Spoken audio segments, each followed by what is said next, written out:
सो hello बच्चों, welcome in mystery of chemistry club. So आज क्या होगा सर? सो देखो, मिस्ट्री ऑफ केमिस्ट्री क्लब में आपको पता है कि मैंने 2 दिन पहले लॉन्च किया था अपना क्रैश कोर्स, जिसको मैंने बोला है कि 12 डेज़ में आपका ये पूरा क्रैश कोर्स कवर कर दूंगा। मतलब इतना, ये तो फैक्ट है कि यार इतना लंबा चैप्टर है केमिस्ट्री, इतना बड़ा सिलेबस है। 12 दिन में तो ऐसा है कि फिजिकल, इनऑर्गेनिक, ऑर्गेनिक तीनों कराने की मैंने बात की है। ऑब्वियसली करा दूंगा, लेकिन उन टॉपिक्स को टच करके निकलूंगा हर पर्टिकुलर चैप्टर से जिनके आने के चांसेस आईआईटी के एग्जाम्स में ज़्यादा होते हैं। ठीक है, so I hope you enjoy it. And last 2 days में आपने एंजॉय किया था इनऑर्गेनिक केमिस्ट्री में क्या क्या बताओ? तो पूरा पी ब्लॉक आपने एंजॉय किया 15 से लेके कहाँ तक, 18 तक। और बहुत शॉर्ट वे में मैंने आपको उसके रिएक्शंस, उसके फिनोमिनाज, उसके करेक्टर, बहुत कुछ बता डाला। और बिलीव मानिए, मैंने लास्ट क्लास में भी आपको बोला था उसके बाहर आप जाने की कोशिश मत करना, अपना टाइम वेस्ट करोगे, क्योंकि आपके पास टाइम वैसे भी है नहीं कि आप वेस्ट कर सको। सो रिमेंबर दैट 20 तारीख से आपके एग्जाम्स हैं। सो जो भी हो रहा है आपके लिए बेस्ट करने की मैं कोशिश कर रहा हूँ अपने लेवल पर, जितना हो सकता है I will try my best. Okay, और इसी तरह से कंटिन्यू चैनल के साथ जुड़े रहें। चैनल का बहुत अच्छा सपोर्ट है आप लोगों का। सो आई होप गाइस कि आपके लिए बहुत फ़ायदेमंद चीज़ होगी ये। ठीक है, सो नाउ लेट्स सी। देखिए, और एक बात और बताना मत भूलिएगा, अगर आपको इस चैनल से फ़ायदा ज़रूर होता है ना, अगर चैनल से फ़ायदा हो रहा है तो प्लीज़ अपने साथ के लोगों के साथ उसको स्प्रेड करिए। ठीक है, मतलब मेरा एक यार पता है एक मोटो है, पता है क्या, कि मुझे इस मिस्ट्री ऑफ केमिस्ट्री क्लब के ना मेंबर्स को बढ़ाना है। हो सकता है आज ना बढ़े, चैनल शुरू हुए मुझे 10 दिन भी नहीं हुए, हो सकता है 1 महीने बाद बढ़े, 2 महीने बाद बढ़े, साल लग जाए, 1.5 साल 2 साल लग जाए, बट मैं लगा रहूँगा आपके लिए। ठीक है, सो ध्यान रखिएगा, अगर आप सपोर्ट कर पाएँ तो ज़रूर करिएगा। Now so the crash course in organic chemistry, third lecture क्योंकि 2 लेक्चर ऑलरेडी मैं रिलीज़ कर चुका हूँ। ठीक है, नाउ लेट्स सी आज का कैसा टॉपिक है। हम लोगों ने 15 to 18 कवर कर रखा है सर, है ना? तो आज मैं इसमें एक बहुत बढ़िया टॉपिक लेके जा रहा हूँ, कोऑर्डिनेशन केमिस्ट्री, जिसके आने के चांसेस आईआईटी मेंस में काफ़ी हद तक होते हैं। ठीक है, बहुत ज़्यादा होते हैं। सो आज कोऑर्डिनेशन केमिस्ट्री हम लोग पूरा कवर करेंगे, एंड देन आफ्टर फिर अगले जो लेक्चर को रिलीज करेंगे बेटा, उसमें D block, F block, S block और पी ब्लॉक के 13-14, यानी पूरा एस ब्लॉक 13-14 और बेटा डी एंड एफ, ये तुम्हारा एक पूरा कंसाइज कर दूंगा मैं। तो ये नहीं पड़ गया बेटा इधर से। फिर इनऑर्गेनिक में बचेगा क्या हमारे पास पढ़ने के लिए? तो देखा जाए तो केवल केमिकल बॉन्डिंग, है ना, केमिकल बॉन्डिंग बचेगा हमारे पास, या फिर हाइड्रोजन चैप्टर बचेगा। तो छोटे मोटे बच जाएंगे, मेटलर्जी बच जाएगा, वो एक बार में साथ खत्म। तो आपका इनऑर्गेनिक सेक्शन मैंने 1 टाइम में खत्म कर देना है। मैंने बोला भी था कि 12 दिन ले रहा हूँ तो 4 दिन मैं इनऑर्गेनिक के लिए ले लूँगा। ठीक है, सो नाउ लेट्स सी। देखो, 1-2 लेक्चर इधर उधर आए तो यार ध्यान रखना, है ना। नाउ सो क्रैश कोर्स में आज है इनऑर्गेनिक केमिस्ट्री। बेटा हमारा टॉपिक है क्या? Coordination chemistry. ठीक है, अब देखो जो कोऑर्डिनेशन केमिस्ट्री है इसका क्या कॉन्सेप्ट है। देखो ये बात याद रखिएगा कि इससे ना आप 2 क्वेश्चन एक्सपेक्ट करो। ठीक है, आईआईटी मेंस में 2 क्वेश्चन आप इससे एक्सपेक्ट करो, रिमेंबर दैट। ठीक है, अच्छा तो ये 2 क्वेश्चन सब मान के चलते हैं, इससे आएंगे 8 नंबर, बहुत ज़्यादा होते हैं। ठीक है ना, सो स्टार्ट करें बेटा। देखो जो तुम्हारा ये है ना कोऑर्डिनेशन केमिस्ट्री, एक्चुअली किस पे डिस्कस है सर? ये सॉल्ट डिस्कशन के लिए है, सॉल्ट एनालिसिस के लिए चैप्टर एक्चुअली बना हुआ है। सॉल्ट कैसे होते हैं, क्या होते हैं, उनका स्ट्रक्चर, ये सब। बेटा सॉल्ट जो होते हैं बेसिकली हमारे पास कौन से होते हैं? डबल सॉल्ट, और कौन सा सॉल्ट होता है? Coordination salt. इसी को कॉम्प्लेक्स सॉल्ट भी कह सकते हो। ठीक है, कौन सा सॉल्ट कह सकते हो? कॉम्प्लेक्स सॉल्ट भी कह सकते हो। क्लियर है? I hope it is clear to all of you. Now ये हमारे पास डबल सॉल्ट है और ये कोऑर्डिनेशन सॉल्ट है। ठीक है, नाउ द क्वेश्चन इज कि सर ये दोनों सॉल्ट तो हमें समझ में आ रहे हैं, ये होते क्या है? ठीक है बेटा, जरा 2 मिनट का मुझे टाइम दीजिएगा, थोड़ा मैं एक लाइट जला लूँ यार, मेरे को लाइट थोड़ी सी डिम लग रही है। ठीक है,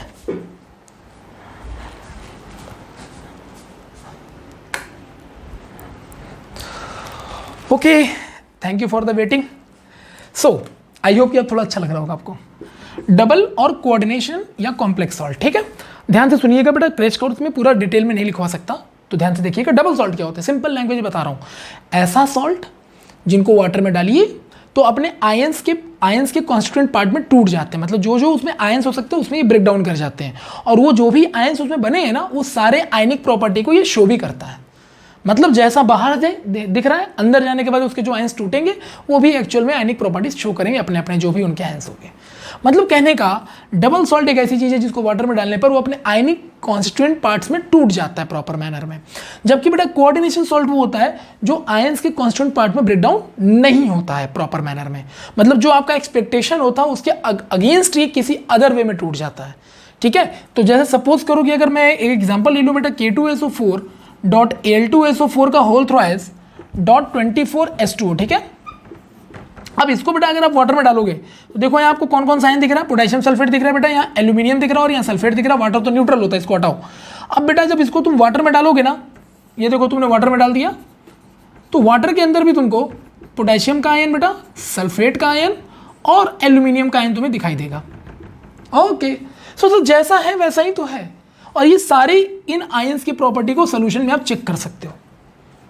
ठीक, जबकि कोऑर्डिनेशन की प्रॉब्लम क्या है ना, कि जैसे मान लो बेटा मैंने कोई कोऑर्डिनेशन कंपाउंड लिया, और यही तो हमारा चैप्टर जिसमें पढ़ना कि है क्या। अब मैंने एक कोऑर्डिनेशन कंपाउंड लिया सपोज बेटा, इसको मैंने पानी में डाला। चलो आप बताओ मुझे, आप एक्सपेक्ट क्या कर रहे हो, क्या क्या निकलेगा यहाँ से? तो सर के निकलेगा क्योंकि पोटेशियम आयन है, आयरन का आयन है बेटा और साइनाइड का आयन है। लेकिन जब मैंने इसको तोड़ा ना तो हमें दो ही आयन्स निकले दिखाई दिए, एक बेटा पोटेशियम का आयन दिखाई दिया मुझे और दूसरा बेटा हमें दिखाई दिया FeCN का होल 6-4। ये देखिए, this is the problem. Expectation ये था कि सारे आयंस इंडिविजुअल पार्ट में टूट जाएंगे, लेकिन ये टूटा कैसे बेटा? एक सिंपल आयन में और एक कॉम्प्लेक्स फॉर्मेट आयन में। तो जो हमारा एक्सपेक्टेशन था इसलिए खरा नहीं उतरा। तो ऑब्वियसली हम यहाँ पर समझ पा रहे हैं कि जो मैंने एक्सपेक्ट किया वही हो रहा है, तो इसका मतलब इस पर स्टडी करना बेवकूफ़ी, टाइम वेस्ट नहीं करेंगे। तो बेटा टाइम किस पे वेस्ट करेंगे? इस पे, क्योंकि हम जानना चाहते हैं कि आखिर जो मेरा एक्सपेक्टेशन था इसके हिसाब से पूरा क्यों नहीं हुआ। Now let's see. Okay, so now the question sir कि ये जो कोऑर्डिनेशन सॉल्ट है इसको हमें पढ़ना चाहिए क्योंकि इसमें प्रॉब्लम है। जो मैंने सोचा वैसा नहीं हुआ, तो भाई कोई साइंस का मतलब क्या है, कोई यूनिक चीज़ मिला तो स्टडी कर लेना चाहिए। ओके सर, करते हैं। तो सर क्या है, पहले समझो बेटा टाइप्स ऑफ कोऑर्डिनेशन सॉल्ट क्या होते हैं। ठीक है, अब देखो डिटेलिंग में जा रहे हैं धीरे धीरे। देखो बेटा, या तो आपका कोई कोऑर्डिनेशन कंपाउंड ऐसा दिखाई देगा, रिमेंबर दैट। ठीक है, ये सब मैं XYZ अपनी तरफ से लेट कंसिडर कर ले रहा हूँ। ठीक है, या तो बेटा कोई कोऑर्डिनेशन कंपाउंड आपको ऐसा भी दिखाई दे सकता है, XYZ बेटा W ये सब कुछ ना कुछ है। ठीक है, लेट कंसिडर किया गया है। या तो बेटा आपका कोई भी कॉम्प्लेक्स ऐसा हो सकता है, या तो बेटा आपका कोई भी कॉम्प्लेक्स ऐसा हो सकता है, और या तो बेटा आपका कोई कॉम्प्लेक्स ऐसा हो सकता है।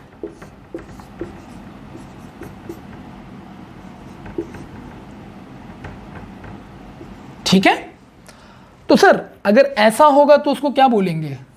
यूनिवर्सल रूल क्या बताया था आपको? Left positive right negative. Break मारो, लेफ्ट पॉजिटिव राइट नेगेटिव। बेटा लेफ्ट पॉजिटिव यानी कैसा? ये कॉम्प्लेक्स केटायन है। कॉम्प्लेक्स क्यों है सर? आप देखो ना ध्यान से, इसमें कोई सिंपल एक एटम नहीं दिखाई दे रहा है, इसमें कई सारे लोग हैं। XY कोई भी एटम हो सकते हैं। और ये वाला बेटा कैसा है? Simple anion. ठीक है, तो बेटा कॉम्प्लेक्स एनायन को CC बोलेंगे और सिंपल एनायन को SA बोल देंगे, चलेगा शॉर्ट में। तो बेटा पहला कॉम्प्लेक्स टाइप कौन सा हुआ? Simple anion, sorry complex cation simple anion. दूसरा बेटा ब्रेक किया, लेफ्ट पॉजिटिव राइट नेगेटिव, तो ये क्या बेटा? Simple cation complex anion. ये हो गया बेटा टाइप 2। ये तो आयंस है ये यार, तो ये आयंस होंगे। कैसे कॉम्प्लेक्स है ये? आयंस कॉम्प्लेक्स है तो कॉम्प्लेक्स ही ना ये बेटा क्या है? कोई चार्ज ही नहीं है सर, ये न्यूट्रल कॉम्प्लेक्स है। कोई चार्ज नहीं आ रहा क्योंकि बाहर कुछ दिख नहीं रहा है, तो ये न्यूट्रल कॉम्प्लेक्स बेटा 4 टाइप का हो गया। और पांचवा टाइप का कौन सा है? ऐसे देखो, लेफ्ट पॉजिटिव राइट नेगेटिव, तो ये क्या है? कॉम्प्लेक्स केटायन है बेटा, और ये क्या है? कॉम्प्लेक्स एनायन है बेटा। ठीक है, तो आपको कितने तरह के कॉम्प्लेक्स कंपाउंड देखने को मिलेंगे कहीं भी बताओ? तो टोटल आपको जो कॉम्प्लेक्स कंपाउंड देखने को मिलेंगे वो इतने तरह के मिलेंगे। कैसे कैसे? Complex cation simple anion, simple cation complex anion, complex cation complex, sorry ionic complex, neutral complex and complex cation complex anion.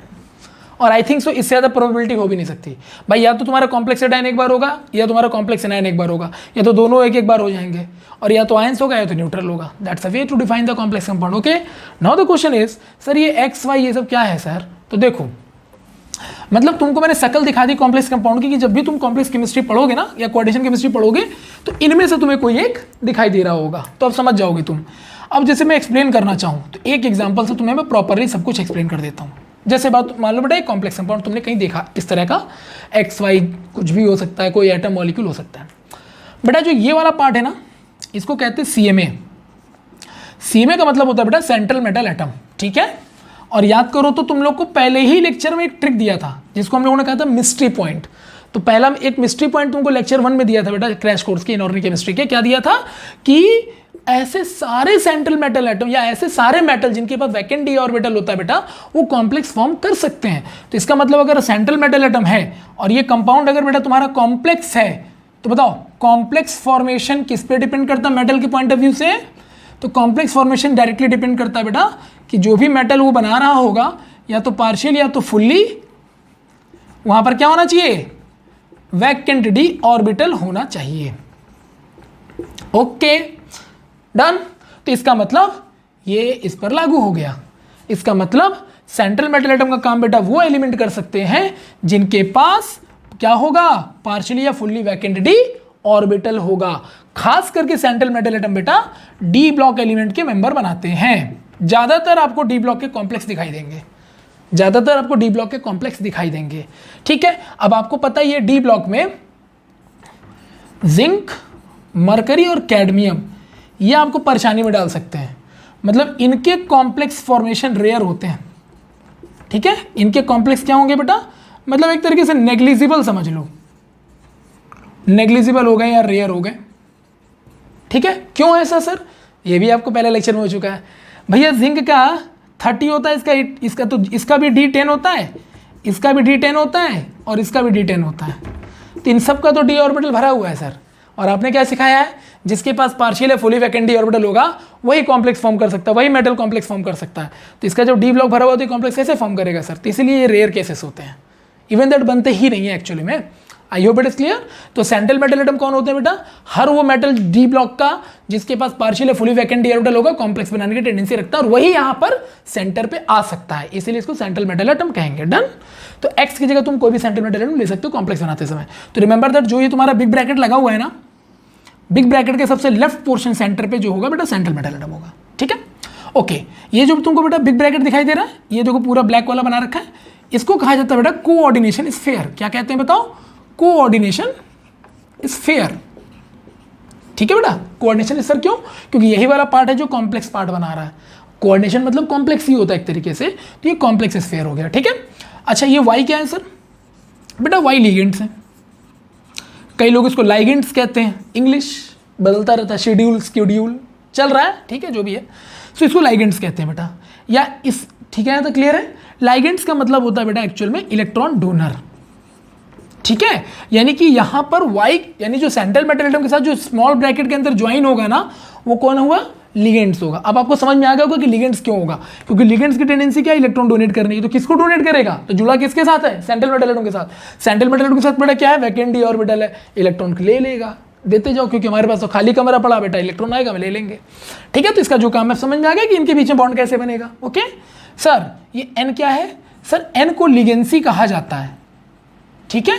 यह बहुत फेमस वर्ड है इसका, ठीक है। लिगेंसी के अलावा इसको ये भी कहा जाता है, क्या कहा जाता है? लिगेंसी कहते हैं बेटा, या इसी को कहा जाता है कोऑर्डिनेशन नंबर, यानी किसी भी कोऑर्डिनेशन कंपाउंड का कोऑर्डिनेशन नंबर, ठीक है बेटा। कोऑर्डिनेशन नंबर, सीएन बोल देंगे शॉर्ट में। तो what do mean by coordination number sir? तो ये जो नंबर ऑफ लिगेंड्स यहां दिखाई दे रहे हैं ना, यही कोऑर्डिनेशन नंबर है, क्योंकि वाई स्टैंड फॉर लिगेंड्स और एन क्या होगा? उसके नंबर्स।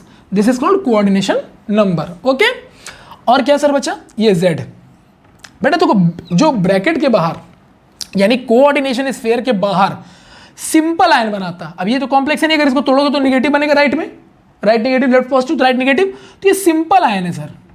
तो याद रखें कि किसी भी कॉम्प्लेक्स कंपाउंड में जहां भी जो भी बंदा सिंपल आयन बनाएगा उसी को कहा जाता है आयोनाइजेशन स्फीयर। क्या कहा जाता है बेटा? आयोनाइजेशन स्फीयर, या इसी को एनसीईआरटी में कहा गया काउंटर आयन। क्या कहा गया है? काउंटर आयन, ठीक है। सो नाउ यू कैन सी कि एक कोऑर्डिनेशन कंपाउंड किन किन चीजों से मिलकर बनता है, किन किन चीजों से मिलकर बनता है? Central metal atom. इसका काम कौन करता है? जिसका वैकेंट डी ऑर्बिटल होगा, डी ब्लॉक का मेंबर होगा, ठीक। वाई स्टैंड फॉर लिगेंड्स, जो इलेक्ट्रॉन डोनेट करने का काम करेगा। इलेक्ट्रॉन किसको डोनेट करेगा? सेंट्रल मेटल एटम को। एन क्या है सर? लिगेंसी और कोऑर्डिनेशन नंबर, जो नंबर ऑफ लिगेंड्स को डिफाइन कर रहा है, ठीक है बेटा। जो बाहर बंदा है जो सिंपल आयन बनाता है उसे आयनाइजेशन स्फीयर या काउंटर आयन के नाम से जाना जाता है। Done. Okay sir, so this is all about the thing. तो अब जितने भी तुमको मैंने 5 तरह के कॉम्प्लेक्स लिखवाए बेटा, अब तुम समझ गए होगे कि उसमें सेंट्रल मेटल एटम कौन है, लिगेंड्स कौन है, आयनेशन स्फीयर या काउंटर आयन कौन है, कोऑर्डिनेशन स्फीयर कौन है। डन बेटा, intro of the coordination compound done. Now what about sir? देखो बेटा, इंट्रो तो समझ में आ गया होगा तुम्हें सब लोगों को। क्वेश्चन है, सेंट्रल मेटल एटम आपने सिखा दिया सर, लिगेंड्स में आपने बोला इलेक्ट्रॉन डोनेटिंग कैपेसिटी या इलेक्ट्रॉन डोनर होता है, तो थोड़ा लिगेंड्स के बारे में एक्सप्लेन करिए ना सर। और ये एक्सप्लेन करना बहुत आसान है। क्यों? लिगेंड्स क्या है? जो इलेक्ट्रॉन डोनेट करता है। अब यार ऐसा थोड़ी ना है कि हर लिगेंड्स की कैपेसिटी एक ही तरह की होगी, हर बंदा अपने अपने हिसाब से इलेक्ट्रॉन डोनेट कर सकता है। और ऑब्वियसली यार, जिसके पास एक्स्ट्रा इलेक्ट्रॉन पड़ा होगा अधिक क्वांटिटी में तो अधिक में डोनेट करेगा, कम में पड़ा होगा तो कम में डोनेट करेगा। तो इस हिसाब से बेटा लिगेंड्स की इलेक्ट्रॉन डोनेटिंग कैपेसिटी क्या हो सकती है? अलग अलग हो सकती है। तो लिगेंड्स जो है, अगर हम नंबर 1 अगर देखें तो डेंटिसिटी के हिसाब से अगर इसको क्लासीफाई करें, किसके अकॉर्डिंग बेटा? डेंटिसिटी के according, according to denticity. Denticity मतलब इलेक्ट्रॉन देने की क्षमता। तो उसके अकॉर्डिंग अगर क्लासीफाई करें तो जैसे एक होता है बेटा मोनोडेंटेड लिगेंड। तो बेटा मोनो मतलब होता है 1 पेयर और डेंटेड मतलब बेटा देने वाला यानी डोनर। तो एक पेयर ऑफ इलेक्ट्रॉन देने वाला। सर मोनो मतलब तो एक होता, तो एक इलेक्ट्रॉन का नहीं दिला रहा, पेयर का ही दिला रहा। बेटा दुनिया का कोई भी एटम सिंगल इलेक्ट्रॉन डोनेट नहीं करता है बेटा, ऐसा कोई कॉन्सेप्ट हमारे पास नहीं आया है। ठीक है, सो एक पेयर, कम से कम एक पेयर देगा, एक सिंगल इलेक्ट्रॉन डोनेट कभी नहीं होता। ठीक है ना। सो मोनोडेंटेड बेटा मतलब एक पेयर ऑफ इलेक्ट्रॉन देने वाले। एग्जाम्पल के तौर पे सर, एग्जाम्पल बता दो भाई। तो सर ले लिया मैंने CH3COO minus, you can see now इस ऑक्सीजन में माइनस चार्ज आ गया, यानी इलेक्ट्रॉन एक्स्ट्रा पड़े होंगे, ये दे सकता है। तो बेटा यहाँ एक इलेक्ट्रॉन डोनर है ना, ये ऑक्सीजन माइनस आराम से डोनेट कर देगा। तो ये बेटा क्या हो गया? मोनोडेंटेड हो गया। ठीक है, अब इसका नाम क्या होता है? एसीटेट आयन होता है बेटा। क्या होता है? एसीटेट। लेकिन बेटा कोऑर्डिनेशन केमिस्ट्री में एसीटेट को कहते हैं एसीटेटो। ऐसा क्या हो गया सर?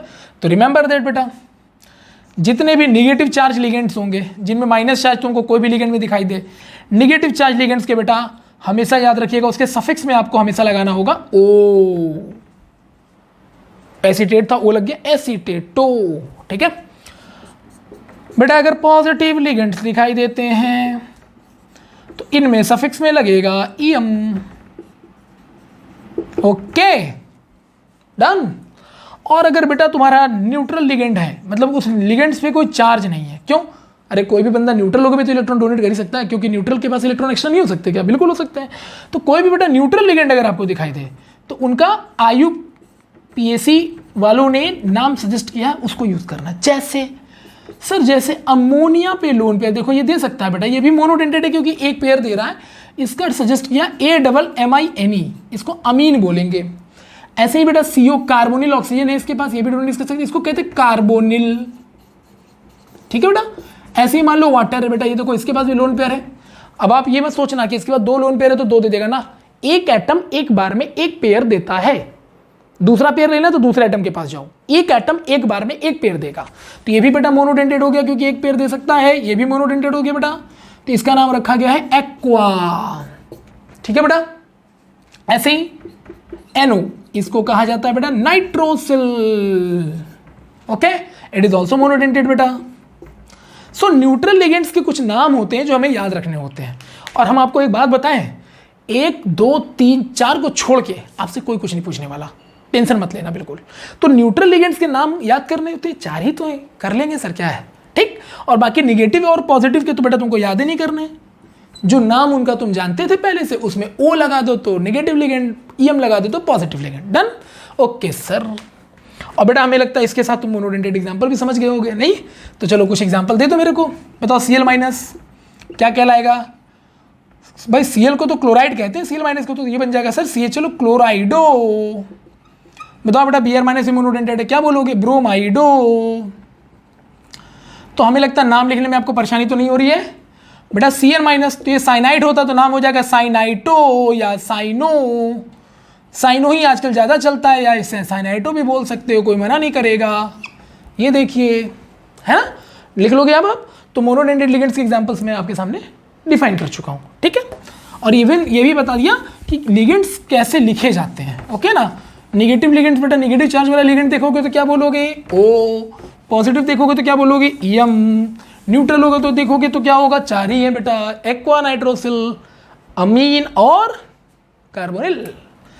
चलो सर ठीक है, ऐसे ही बेटा हो सकता है हमारे पास क्या, बाइडेंटेड लिगेंड। बाइडेंटेड कौन होंगे सर, बाई मतलब टू, क्या दो इलेक्ट्रॉन, नो हमेशा इलेक्ट्रॉन पेयर में जाते हैं तो टू पेयर, डेंटेड मतलब बेटा डोनर, दो पेयर देने वाला। एग्जाम्पल ये सब तुम खुद भी बना सकते हो, याद नहीं करना होता, ठीक है। अब ये डिपेंड करता है तुमने कितनी केमिस्ट्री पढ़ी हुई है। सो बाइडेंटेड का एग्जाम्पल ले लो बेटा, CO minus minus, you can सी यहाँ भी माइनस ये भी माइनस, तो दोनों के पास एक्स्ट्रा एक्स्ट्रा इलेक्ट्रॉन, तो ये भी दो इलेक्ट्रॉन दे सकता है, ये भी दो इलेक्ट्रॉन, दो बाइडेंटेड दो पेयर हो गए।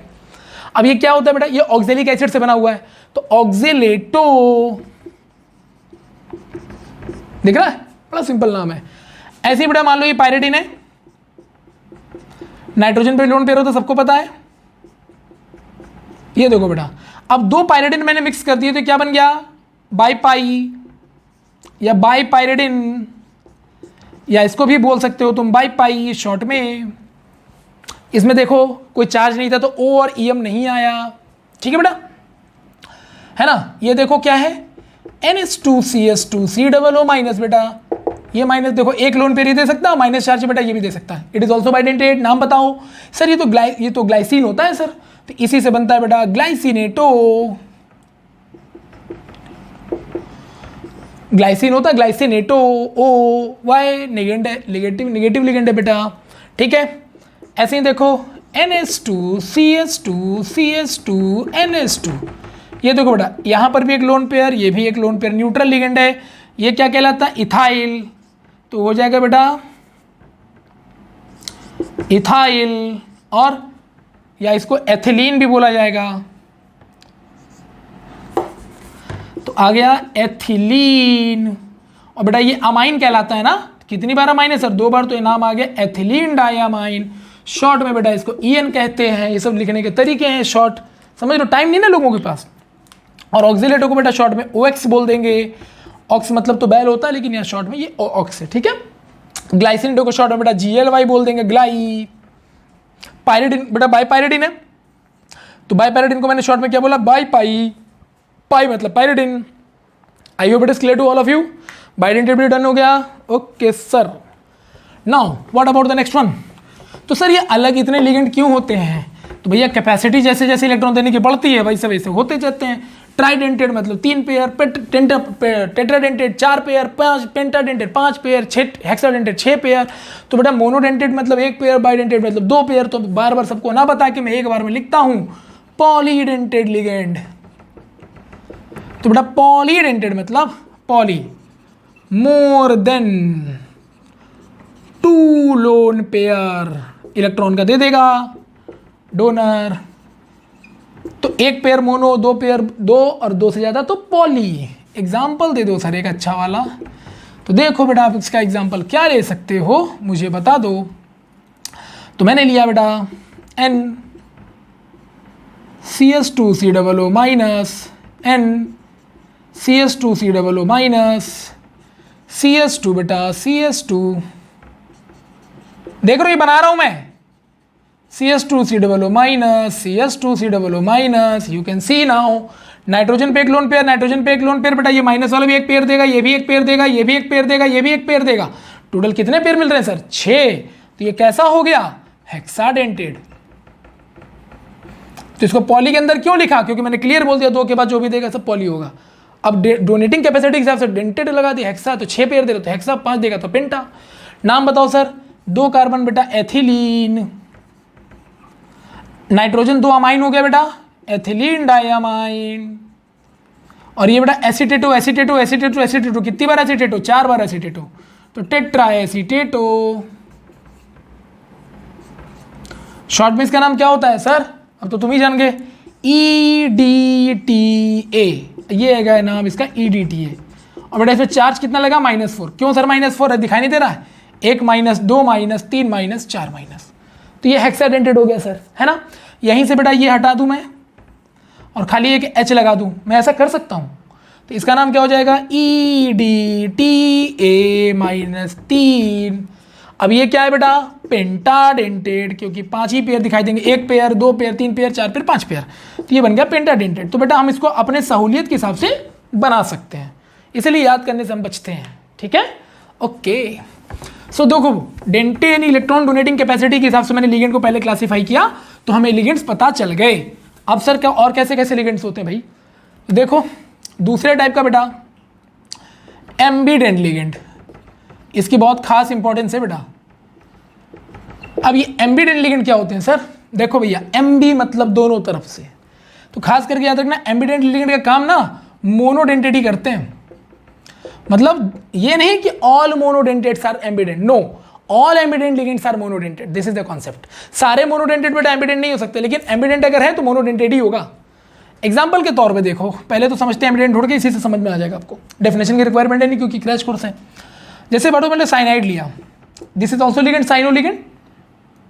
इस केस में बेटा इसमें इलेक्ट्रॉन कार्बन डोनेट कर रहा है, लेकिन इसको मैं ऐसे लिख दूं अगर, तो यहां बेटा नाइट्रोजन डोनेट कर रहा है। तो एक मोनोडेंटेट लिगेंड है, लेकिन उसके दोनों एटम इलेक्ट्रॉन डोनेट करने में की ताकत रखते हैं, क्षमता रखते हैं। तो जब भी ऐसा कोई मोनोडेंटेट लिगेंड जिसके दोनों एटम इलेक्ट्रॉन डोनेट कर सके या दोनों साइड से आप इलेक्ट्रॉन डोनेट करा सके, ऐसे ही लिगेंड को कहा जाता है एम्बीडेंट। यानी जब ये लिगेंड सेंट्रल मेटल एटम से जुड़ेगा, तो अगर सेंट्रल मेटल एटम से अगर ये जुड़ रहा है तो कार्बन से बॉन्ड बना रहा होगा, ये जुड़ेगा तो नाइट्रोजन से बॉन्ड बना रहा होगा, तो इससे लिंक क्या हो गया, बदल गया। इसी को एम्बीडेंसी कहते हैं, ठीक है। तो एग्जांपल इसके और भी है बेटा, SCN- थायोसाइनो, इसमें सल्फर दे रहा है बेटा, ये क्या है, थायोसाइनो। अब इसी का अगर मैं एमबी फॉर्मेट बनाऊं तो NCS, ये देखो इसमें नाइट्रोजन दे रहा है बेटा, इसको कहते हैं isothiocyanato. I hope it is clear to all of you ambidentate क्या होते हैं, है ना बेटा। जैसे ये देखो NO2-, इस समय नाइट्रोजन इलेक्ट्रॉन दे रहा है तो इसको नाइट्रो कहते हैं बेटा। ओ नेगेटिव लग रहा है, देखो इसका बना ले, ये देखो सर इस सर में इलेक्ट्रॉन ऑक्सीजन दे रहा है तो इसको कहते हैं बेटा nitrito. You can see now.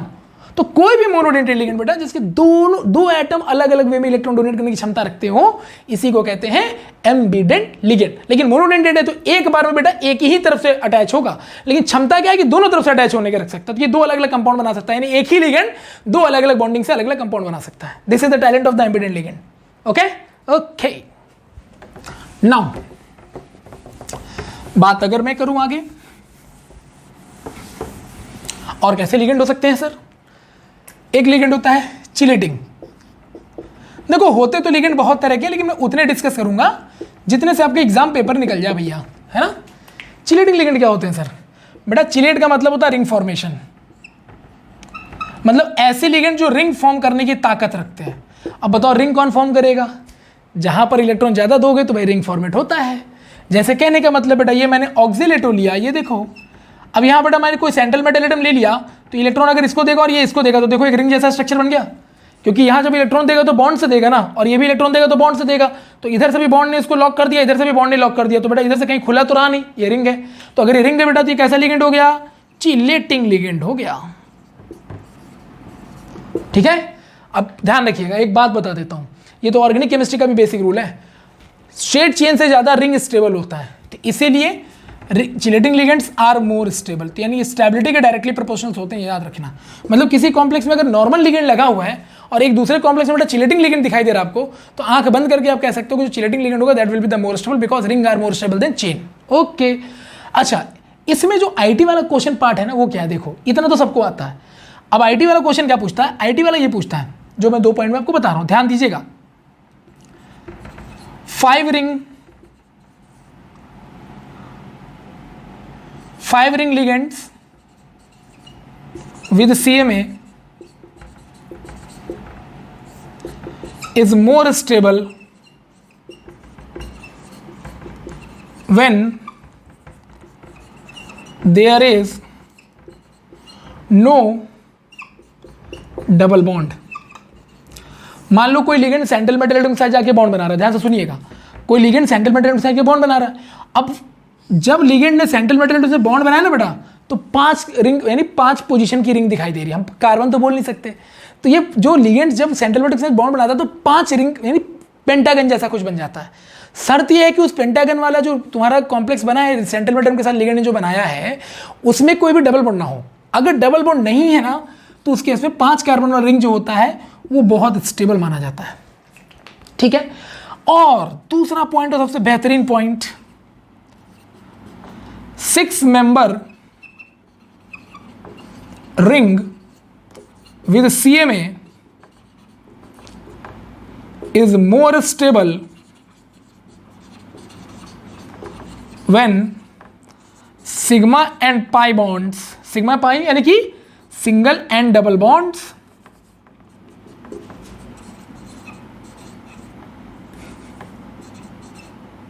Are in alternate order. तो जो भी एग्जाम में क्वेश्चन देगा ना वो तुम देख के समझ जाओगे, ऐसा देगा। तो भैया सिग्मा पाई देखो, अगर मान लो एक तरफ 5 कार्बन का रिंग है, यानी 5 मेंबर का रिंग है लिगेंड का सेंट्रल मेटल के साथ, एक तरफ बेटा 6 मेंबर का रिंग है सेंट्रल मेटल उनके साथ, लेकिन यहाँ क्या दिखा कि कोई भी पाई बॉन्ड नहीं है, और यहाँ दिख रहा है कि सिग्मा पाई बॉन्ड दोनों अवेलेबल है, तो उसके इसमें छठा वाला ज़्यादा स्टेबल हो जाएगा। अब मान लो 6 कार्बन का तुमको मान लो 6 मेंबर का रिंग बना दिया लिगेंड के साथ, वहाँ पाई बॉन्ड या सिग्मा बॉन्ड अल्टरनेट पे नहीं थे, ठीक है, और वहाँ 5 कार्बन का रिंग बना दिया जिसमें डबल बॉन्ड नहीं था, तो फिर 5 वाला ज़्यादा स्टेबल हो जाएगा। मतलब 6 वाला तभी स्टेबल होगा जब वहाँ सिग्मा पाई अल्टरनेट हो जाएंगे, अदरवाइज 5 वाला ज़्यादा स्टेबल होगा without pi bond. I hope it is clear to all of you. Done.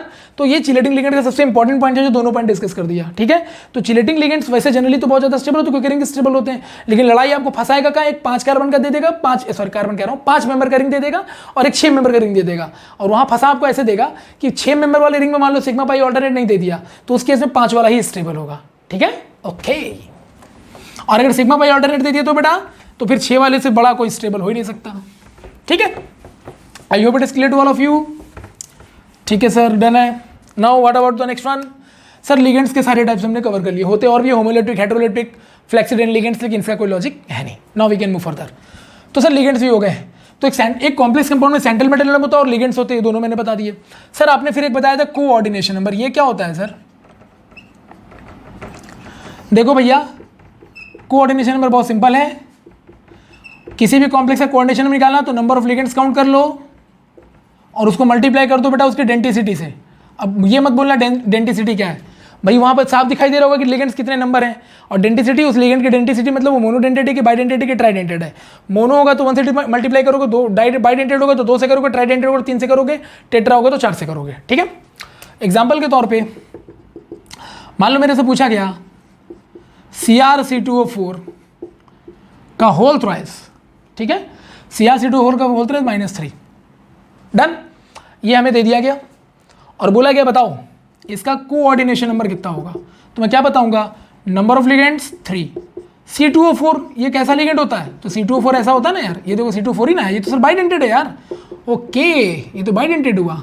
तो बताओ बेटा बाइडेंटेड है तो कितने से मल्टीप्लाई करेंगे, 2 से, तो इसका कोऑर्डिनेशन नंबर कितना आ गया, 6। मजा आया, ठीक है। ऐसे ही अगर मान लो एग्जाम्पल के तौर पे K3FeCN का होल 6, बताओ बेटा इसका कोऑर्डिनेशन पर कितना होगा, अब तुम बता दोगे, नंबर ऑफ लिगेंड 6 और साइनाइड बेटा मोनोडेंटेड होता है तो 6 1 जा 6, ये भी देखो 6। तो जबकि यहाँ कोऑर्डिनेशन यहाँ पर क्या था, लिगेंड 3, यहाँ पर कितना था 6, तो लोगों को लगता है कि number of ligand he coordination number होता है, लेकिन ऐसा नहीं है, डेंसिटी से मल्टीप्लाई करोगे तब कोऑर्डिनेशन नंबर आएगा, ठीक है।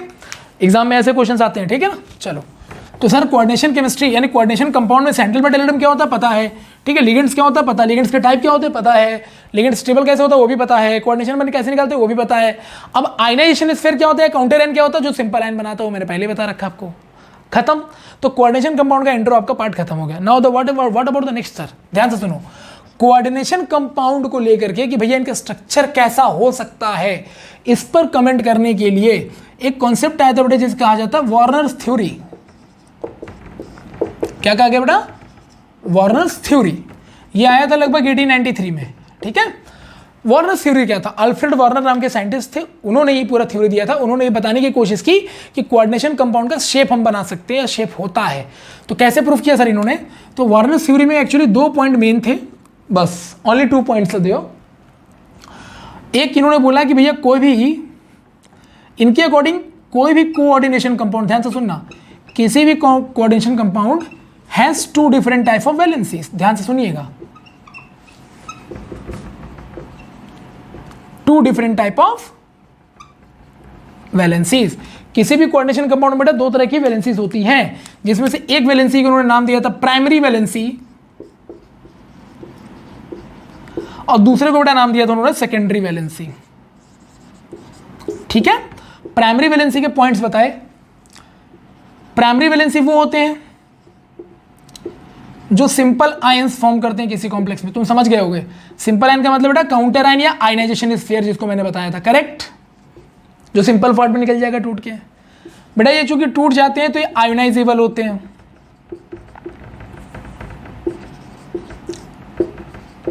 ठीक है बेटा, ionisable in nature, done. But टूट रहा है तो आयंस में टूट रहा है तो आयोनाइजेबल हुआ ना यार। इसके बाद जो कॉम्प्लेक्स कंपाउंड या जो पर्टिकुलर कॉम्प्लेक्स कंपाउंड का पार्ट जो टूट के निकल जा रहा है वो स्ट्रक्चर में कहां से पार्टिसिपेट करेगा, डन। तो यानी नॉन डायरेक्शनल, ठीक है बेटा, यानी ये स्ट्रक्चर में पार्टिसिपेट नहीं करता, मतलब इसके दम पर आप किसी कॉम्प्लेक्स कंपाउंड के स्ट्रक्चर को डिफाइन नहीं कर सकते। ओके, यहां तक क्लियर है। तो किसी भी कॉम्प्लेक्स कंपाउंड का अगर आपको कोई बोलती है प्राइमरी वैलेंसी कितना, तो आप सिंपल आयन से जो उसका काउंटर आयन होता है ना, जो सिंपल आयन बना रहा होता है, उसको देख के बता दो इसकी प्राइमरी वैलेंसी इतनी है, और ये कभी भी शेप में पार्टिसिपेट नहीं करेगा और ये आयनाइजेबल होता है नेचर में, डन। सेकेंडरी वैलेंसी में पहला पॉइंट निकाला कि भैया देखो, जो पहला पॉइंट है सेकेंडरी वैलेंसी का, जैसे सिंपल आयन बनाता तो बेटा ये क्या बनाता है, कॉम्प्लेक्स आयन पाया जाते हैं, कॉम्प्लेक्स आयंस वाले, ठीक है, कॉम्प्लेक्स आयन जो बनाते हैं वो सेकेंडरी वैलेंसी। तो कॉम्प्लेक्स आयन में कौन, कॉम्प्लेक्स आयन में जो लिगेंड्स होते हैं बेटा वो सेकेंडरी वैलेंसी को शो करते हैं। तो याद करो लिगेंड्स कहाँ होता है, ब्रैकेट के अंदर, कोऑर्डिनेशन स्फीयर के अंदर होता है, तो वही सेकेंडरी वैलेंसी शो करेगा, ठीक है, जो नंबर ऑफ लिगेंड्स वहाँ आपको दिखाई दे रहा है। ओके, अच्छा ये टूट के तो गया नहीं है, तो अगर ये टूट के नहीं गया तो ये क्या हो गया बेटा, नॉन आयोनाइजेबल, है ना, कॉम्प्लेक्स वाला पार्ट थोड़ी ना टूटता, तो नॉन आयोनाइजेबल इन नेचर। और तीसरा पॉइंट बेटा, अब चूंकि देखो क्या है, ये कॉम्प्लेक्स के अंदर है, जो आयंस को टूट के निकलना था तो निकल गया, जो अंदर है वो कंपाउंड के शेप को जस्टिफाई कर सकता है, क्योंकि वो अगर अंदर ही बचा हुआ है तो कोई ना कोई शेप ही तो बना रहा होगा। तो मतलब बेटा ये क्या हो गया, डायरेक्शनल हो गया, हो गया। सो दीज आर द बेटा secondary and primary valency for any complex compound. ये कॉन्सेप्ट था वार्नर का। वार्नर ने सोचा कि ये बता करके वो किसी भी कंपाउंड का स्ट्रक्चर बता देगा, लेकिन इसमें सक्सेसफुल नहीं हो पाया प्रॉपर लेवल पे कि बनाए कैसे। ऑब्जर्वेशंस किया, बना नहीं पाया, समझा नहीं पाया, ठीक है। I hope it is clear to all of you, ठीक है।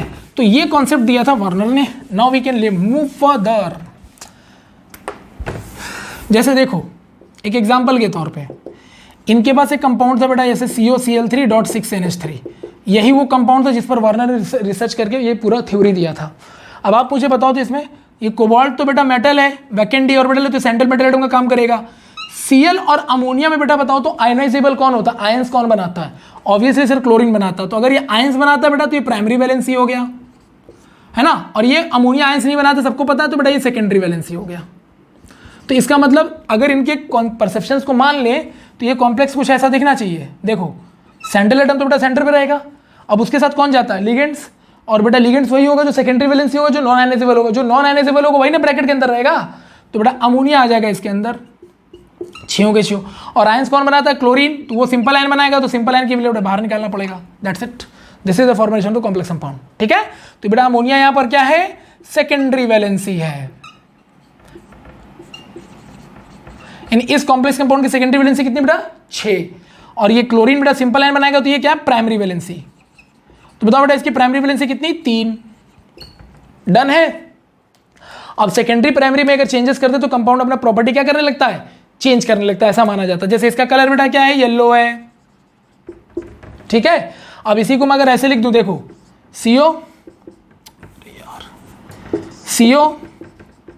NH3 का होल 5 Cl2.NH3। बताओ मैंने क्या किया बेटा, कुछ नहीं किया सर, ये भी मोनोडेंटेड है, क्लोरीन भी मोनोडेंटेड है, एक मोनोडेंटेड को अंदर लेके गए तो एक मोनोडेंटेड को बाहर लेके गए, क्योंकि किसी भी कॉम्प्लेक्स कंपाउंड हो तुम कुछ भी कर लो, कोऑर्डिनेशन नंबर चेंज नहीं होना चाहिए। तो बेटा इसका कोऑर्डिनेशन नंबर कितना है, 6, अभी कितना है, तो ये 5 और ये भी मोनोडेंटेड बेटा, तो 6 ही है। तो आप कॉम्प्लेक्स कंपाउंड के साथ कुछ भी कर सकते हो, बस शर्त है कि कोऑर्डिनेशन नंबर नहीं गलत होना चाहिए, चेंज नहीं होना चाहिए। तो ऐसा बना लिया मैंने बेटा। अब बताओ पहले ये कितने आयंस दे रहा था, 3 दे रहा था, अब बताओ बेटा कितने देगा, केवल 2, क्योंकि अमोनिया तो आयन बनाता नहीं है। तो इससे क्या हुआ, इसकी प्रॉपर्टी में बदलाव आ गया, क्यों, क्योंकि बेटा अब ये पर्पल कलर का हो गया, ये देखो, ये वार्नर ने सिखाया था। तो एक कंपाउंड एक से ज्यादा फॉर्म में पाया जा सकता है अगर उनका मॉलिक्यूलर फॉर्मूला सेम है तो भी, इसी को आइसोमेरिज्म भी कहते हैं, है ना, common molecular formula but the change their behaviour is called isomers of each other, that's the way, this is the way to define the Werner's theory. Okay, remember that बेटा। इसमें जो सेकेंडरी वैलेंसी, जैसे जो भी तुम्हारा secondary valency होता है ना, उसको शो किया जाता है बेटा सॉलिड लाइन से, और प्राइमरी वैलेंसी को शो किया जाता है डैश डैश लाइन से। क्यों, प्राइमरी वैलेंस से जल्दी टूट जाता है क्योंकि आयनाइजेबल होता है, तो इसको वीक बॉन्ड से दिखाएंगे। सेकेंडरी वैलेंस से नहीं टूटता तो सॉलिड बॉन्ड से दिखाएंगे, ठीक है। चलिए, लेकिन इसका शेप क्या होगा वो जस्टिफाई नहीं कर पाए थे वो, ठीक है। उनका खाली ऑब्जर्वेशन ये था कि भैया जो शेप बनाने वाला पार्ट है, शेप कौन बनाएगा, तो जो अंदर रह जाता कॉम्प्लेक्स वाला पार्ट, वो खाली ऑब्जर्वेशन था कि ऐसा ऐसा हो सकता, प्रिडिक्शन था, रियलिटी में वो कुछ नहीं बता पाए थे। मतलब कहने का कि जैसे बेटा ये CONH3 कॉम्प्लेक्स तुमने बनाया ना, ये वाला, तो ये तो कह रहे हैं इसको भूल जाओ, ये तो टूट के निकल जाएगा, बचेगा ये। तो ये जो कॉम्प्लेक्स है, यहाँ कोऑर्डिनेशन नंबर 6 है, तो इन्होंने बहुत सारे कंपाउंडों पे रिसर्च किया, तो उनको पता चला कि ज़्यादातर कॉम्प्लेक्स कंपाउंड जो होते हैं या तो कोऑर्डिनेशन नंबर 4 वाले होते हैं या तो कोऑर्डिनेशन नंबर बेटा 6 वाले होते हैं। तो यहाँ फिलहाल 6 वाला है, ऐसे 4 वाले, यानी इवन नंबर पे ही ज़्यादातर होते हैं, 4 और 6 पे इन्होंने देखा ऐसा। तो इन्होंने पाया कि जो कोऑर्डिनेशन नंबर 4 वाले होते हैं उनमें 2 तरह के शेप देखने को मिलते हैं बेटा, एक sp3 मतलब टेट्राहेड्रल, और बेटा एक dsp2 यानी बेटा स्क्वायर प्लेनर। तो ये 2 ही तरह के बेटा शेप देखने को मिलते हैं जिन कॉम्प्लेक्स कंपाउंडों का कोऑर्डिनेशन नंबर 4 होता है। और जिनका बेटा कोऑर्डिनेशन नंबर 6 होता है, इन्होंने पाया कि यहां पर भी 2 हाइब्रिडाइजेशन देखने को मिल सकते हैं, sp3d2 या d2sp3, क्योंकि कोऑर्डिनेशन केमिस्ट्री बेटा बहुत बाद में डिस्कवर हुई आफ्टर द हाइब्रिडाइजेशन, ठीक है। सो हाइब्रिडाइजेशन का नॉलेज तो खैर था ही। तो बेटा ये जो दोनों हाइब्रिडाइजेशन से आपको सबको पता है कि ये ऑक्टाहेड्रल को शो करता है। तो इसका सीधा सीधा मतलब हो गया कि अगर कोऑर्डिनेशन नंबर 6 है तो हाइब्रिडेशन में भी two different types but the shape remain same octahedral, क्योंकि sp3d2 और d2sp3 दोनों का शेप कैसा होता है, ऑक्टाहेड्रल ही होता है। So I hope this is all about the thing. So remember that कि कोई भी कोऑर्डिनेशन केमिस्ट्री आपके सिलेबस में आएगा ना, कोऑर्डिनेशन कंपाउंड या तो 4 कोऑर्डिनेशन नंबर का या तो 6 का आएगा, ठीक है। अब हमारी लड़ाई इस पर है कि जो 4 वाला होगा उसमें टेट्राहेड्रल कौन होगा और स्क्वायर प्लेनर कौन होगा, और इसमें बेटा sp3d2 कौन होगा, d2sp3 कौन होगा। शेप तो क्लियर है, हाइब्रिडाइजेशन कौन सा होगा, यही लड़ाई थी, और ये बात वार्नर नहीं बता पाए थे। ओके, सो वार्नर का भी पॉइंट आपको क्लियर हो गया। चलिए, तो वार्नर ने प्राइमरी सेकेंडरी वैलेंसी बता करके खाली कंपाउंड के स्ट्रक्चर को बताने का तरीका ढूंढ लिया, दैट विल था, मतलब ये भी एक रिवोल्यूशनरी आइडिया था। क्वेश्चन है कि सर ठीक है कंपाउंड कंपाउंड तो हमें सब समझ में आ रहा है, सर नाम कैसे लिखते हैं सर इनका, IUPAC नोमेनक्लेचर। देखो बेटा, जब कंपाउंड कंपाउंड सब समझ ही गए हो तो IUPAC नोमेनक्लेचर बता देता हूँ, इसमें ज़्यादा टाइम नहीं लगाऊंगा, बहुत सिंपल तरीके से। देखो बेटा, ध्यान देना, ठीक है। अगर बेटा तुम्हारा कॉम्प्लेक्स केटाइन और सिंपल एनाइन, ऐसा कॉम्प्लेक्स कंपाउंड तुम्हें दिख जाए, ध्यान से सुनना, कॉम्प्लेक्स केटाइन सिंपल एनाइन बताया था ना आपको, तो कुछ रूल्स होते हैं उसको हमेशा फॉलो करना। पहला, यूनिवर्सल रूल के अकॉर्डिंग बेटा पहला नाम केटाइन का लिखोगे फिर एनाइन का नाम लिखोगे, रिमेंबर दैट, पहला नाम केटाइन का लिखोगे फिर एनाइन का लिखोगे, ठीक है। दूसरा, कॉम्प्लेक्स पार्ट चाहे वो केटाइन हो या एनाइन हो, ध्यान से सुनना, कॉम्प्लेक्स पार्ट चाहे वो केटाइन हो या एनाइन हो, जो कॉम्प्लेक्स केटाइन बना रहे हो ना, तो ये कॉम्प्लेक्स केटाइन हो गया या कॉम्प्लेक्स एनाइन हो। कॉम्प्लेक्स पार्ट में केटाइन एनाइन कुछ भी हो, फर्स्ट नेम ऑफ लिगेंड, या फर्स्ट नेम हमेशा लिगेंड्स का होना चाहिए। पहला किसको लिखा जाता है बेटा, लिगेंड्स को लिखा जाता है, ठीक है। अच्छा, जितने भी सिंपल आयन होंगे, ध्यान से सुनना, जितने भी सिंपल आयन्स होंगे, सिंपल आयन यानी काउंटर आयन, तो सिंपल आयन का जो नाम है वो नॉर्मल नेम लिखोगे, जो होता है क्या लिखोगे बेटा, नॉर्मल नेम लिखोगे without any number of mole. मतलब जैसे Cl3 लिखा है तो तुम ट्राई क्लोराइड नहीं लिखोगे, क्लोराइड लिख के काम चलाओगे। मतलब कि सिंपल आयंस नॉर्मल नेम लिखोगे, वो भी without any number of moles. उसमें कितने मोल्स लगे, अगर 2 मोल लगे तो डाई, 3 लगे तो ट्राई, ये सब नहीं करना है। मोल्स कितने भी लिखे हों उसका सिंपल नेम लिखा जाएगा, डन। और एक रूल आपको बता दे रहा हूं बेटा, अगर सेंट्रल मेटल एटम, ठीक है, कॉम्प्लेक्स एनायन में आ रहा है तो बेटा वहां सेंट्रल मेटल एटम का जो भी नाम होगा उसके साथ 8 जोड़ दोगे, ठीक है, क्लियर। और अगर बेटा आपका सेंट्रल मेटल एटम, ठीक है, कॉम्प्लेक्स केटायन में आ रहा है तो वहां सेंट्रल मेटल एटम को नॉर्मल रखोगे, जैसा नाम होता वैसा रखोगे। ये कुछ बात है जो दिमाग में रखोगे तो सारे IUPAC नाम लिख पाओगे। क्या क्या बोला मैंने, अगर central metal atom complex cation वाले पार्ट में आ रहा है तो सेंट्रल मेटल एटम का जो नाम होता है एज इट इज रहेगा, सेंट्रल मेटल एटम का नेम एज इट इज रहेगा, जैसा है वैसा ही रहेगा। अगर सेंट्रल मेटल एटम तुम्हारा कॉम्प्लेक्स केटायन वाले पार्ट, कॉम्प्लेक्स एनायन वाले पार्ट में आ रहा है तो सेंट्रल मेटल एटम में बेटा 8 लगा दोगे लास्ट में, ये पहचान है कि मेटल हमारा नेगेटिव जोन में चला गया। और हमेशा यूनिवर्सल रूल यूज करिएगा, केटायन का नाम पहले लिखेंगे, एनायन का नाम बाद में लिखेंगे, चाहे कोई भी सिचुएशन हो। दूसरा, कॉम्प्लेक्स पार्ट वाला जो होता है, केटायन हो चाहे एनायन, और पहला नाम लिगेंड्स का ही लिखा जाएगा, ठीक है। अगर कॉम्प्लेक्स वाले पार्ट का नाम लिख रहे हो तो पहला नाम लिगेंड्स का ही होगा। और दूसरा, सिंपल आयंस का नाम बेटा हमेशा नॉर्मल लिखा जाता है, उसके पास कितने मोल्स हो डजंट मैटर, उसको हम कभी यूज नहीं करते, ठीक है। सो लो, ये कॉन्सेप्ट को दिमाग में बैठा लो और नाम लिखना शुरू करो, ठीक है। यही तुम्हारा कॉन्सेप्ट था, इससे सारे आईपीएस नाम तुम लिख पाओगे, ये श्योर एंड शॉर्ट है।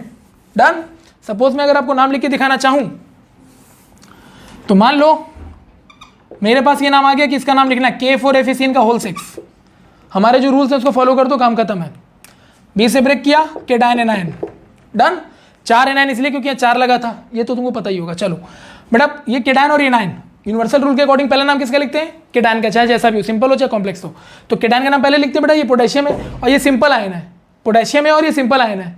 तो अगर ये पोटेशियम और ये सिंपल आयन है तो इसमें 4 5 का कोई मतलब नहीं, तो इसको सीधे सीधे क्या लिखोगे, पोटेशियम लिख दिया बेटा, पोटेशियम लिख दिया, ठीक। इसमें बेटा कैपिटल स्मॉल का लोचा नहीं है, ठीक है, स्मॉल लेटर से ही काम चला सकते हो। पोटेशियम खत्म।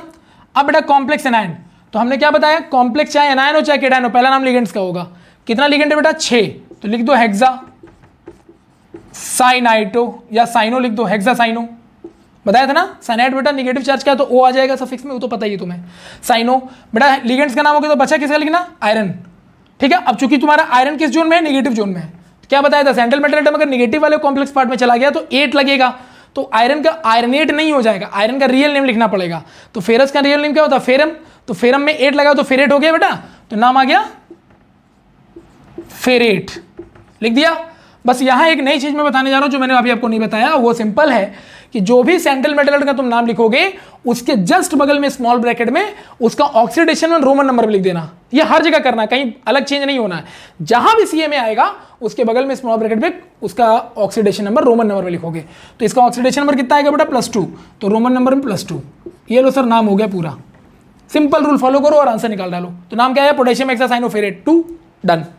किसी का भी लिख सकते हो बेटा, किसी का भी, तो बस वो जो रूल बताया उसको फॉलो करते रहना बस, ठीक है।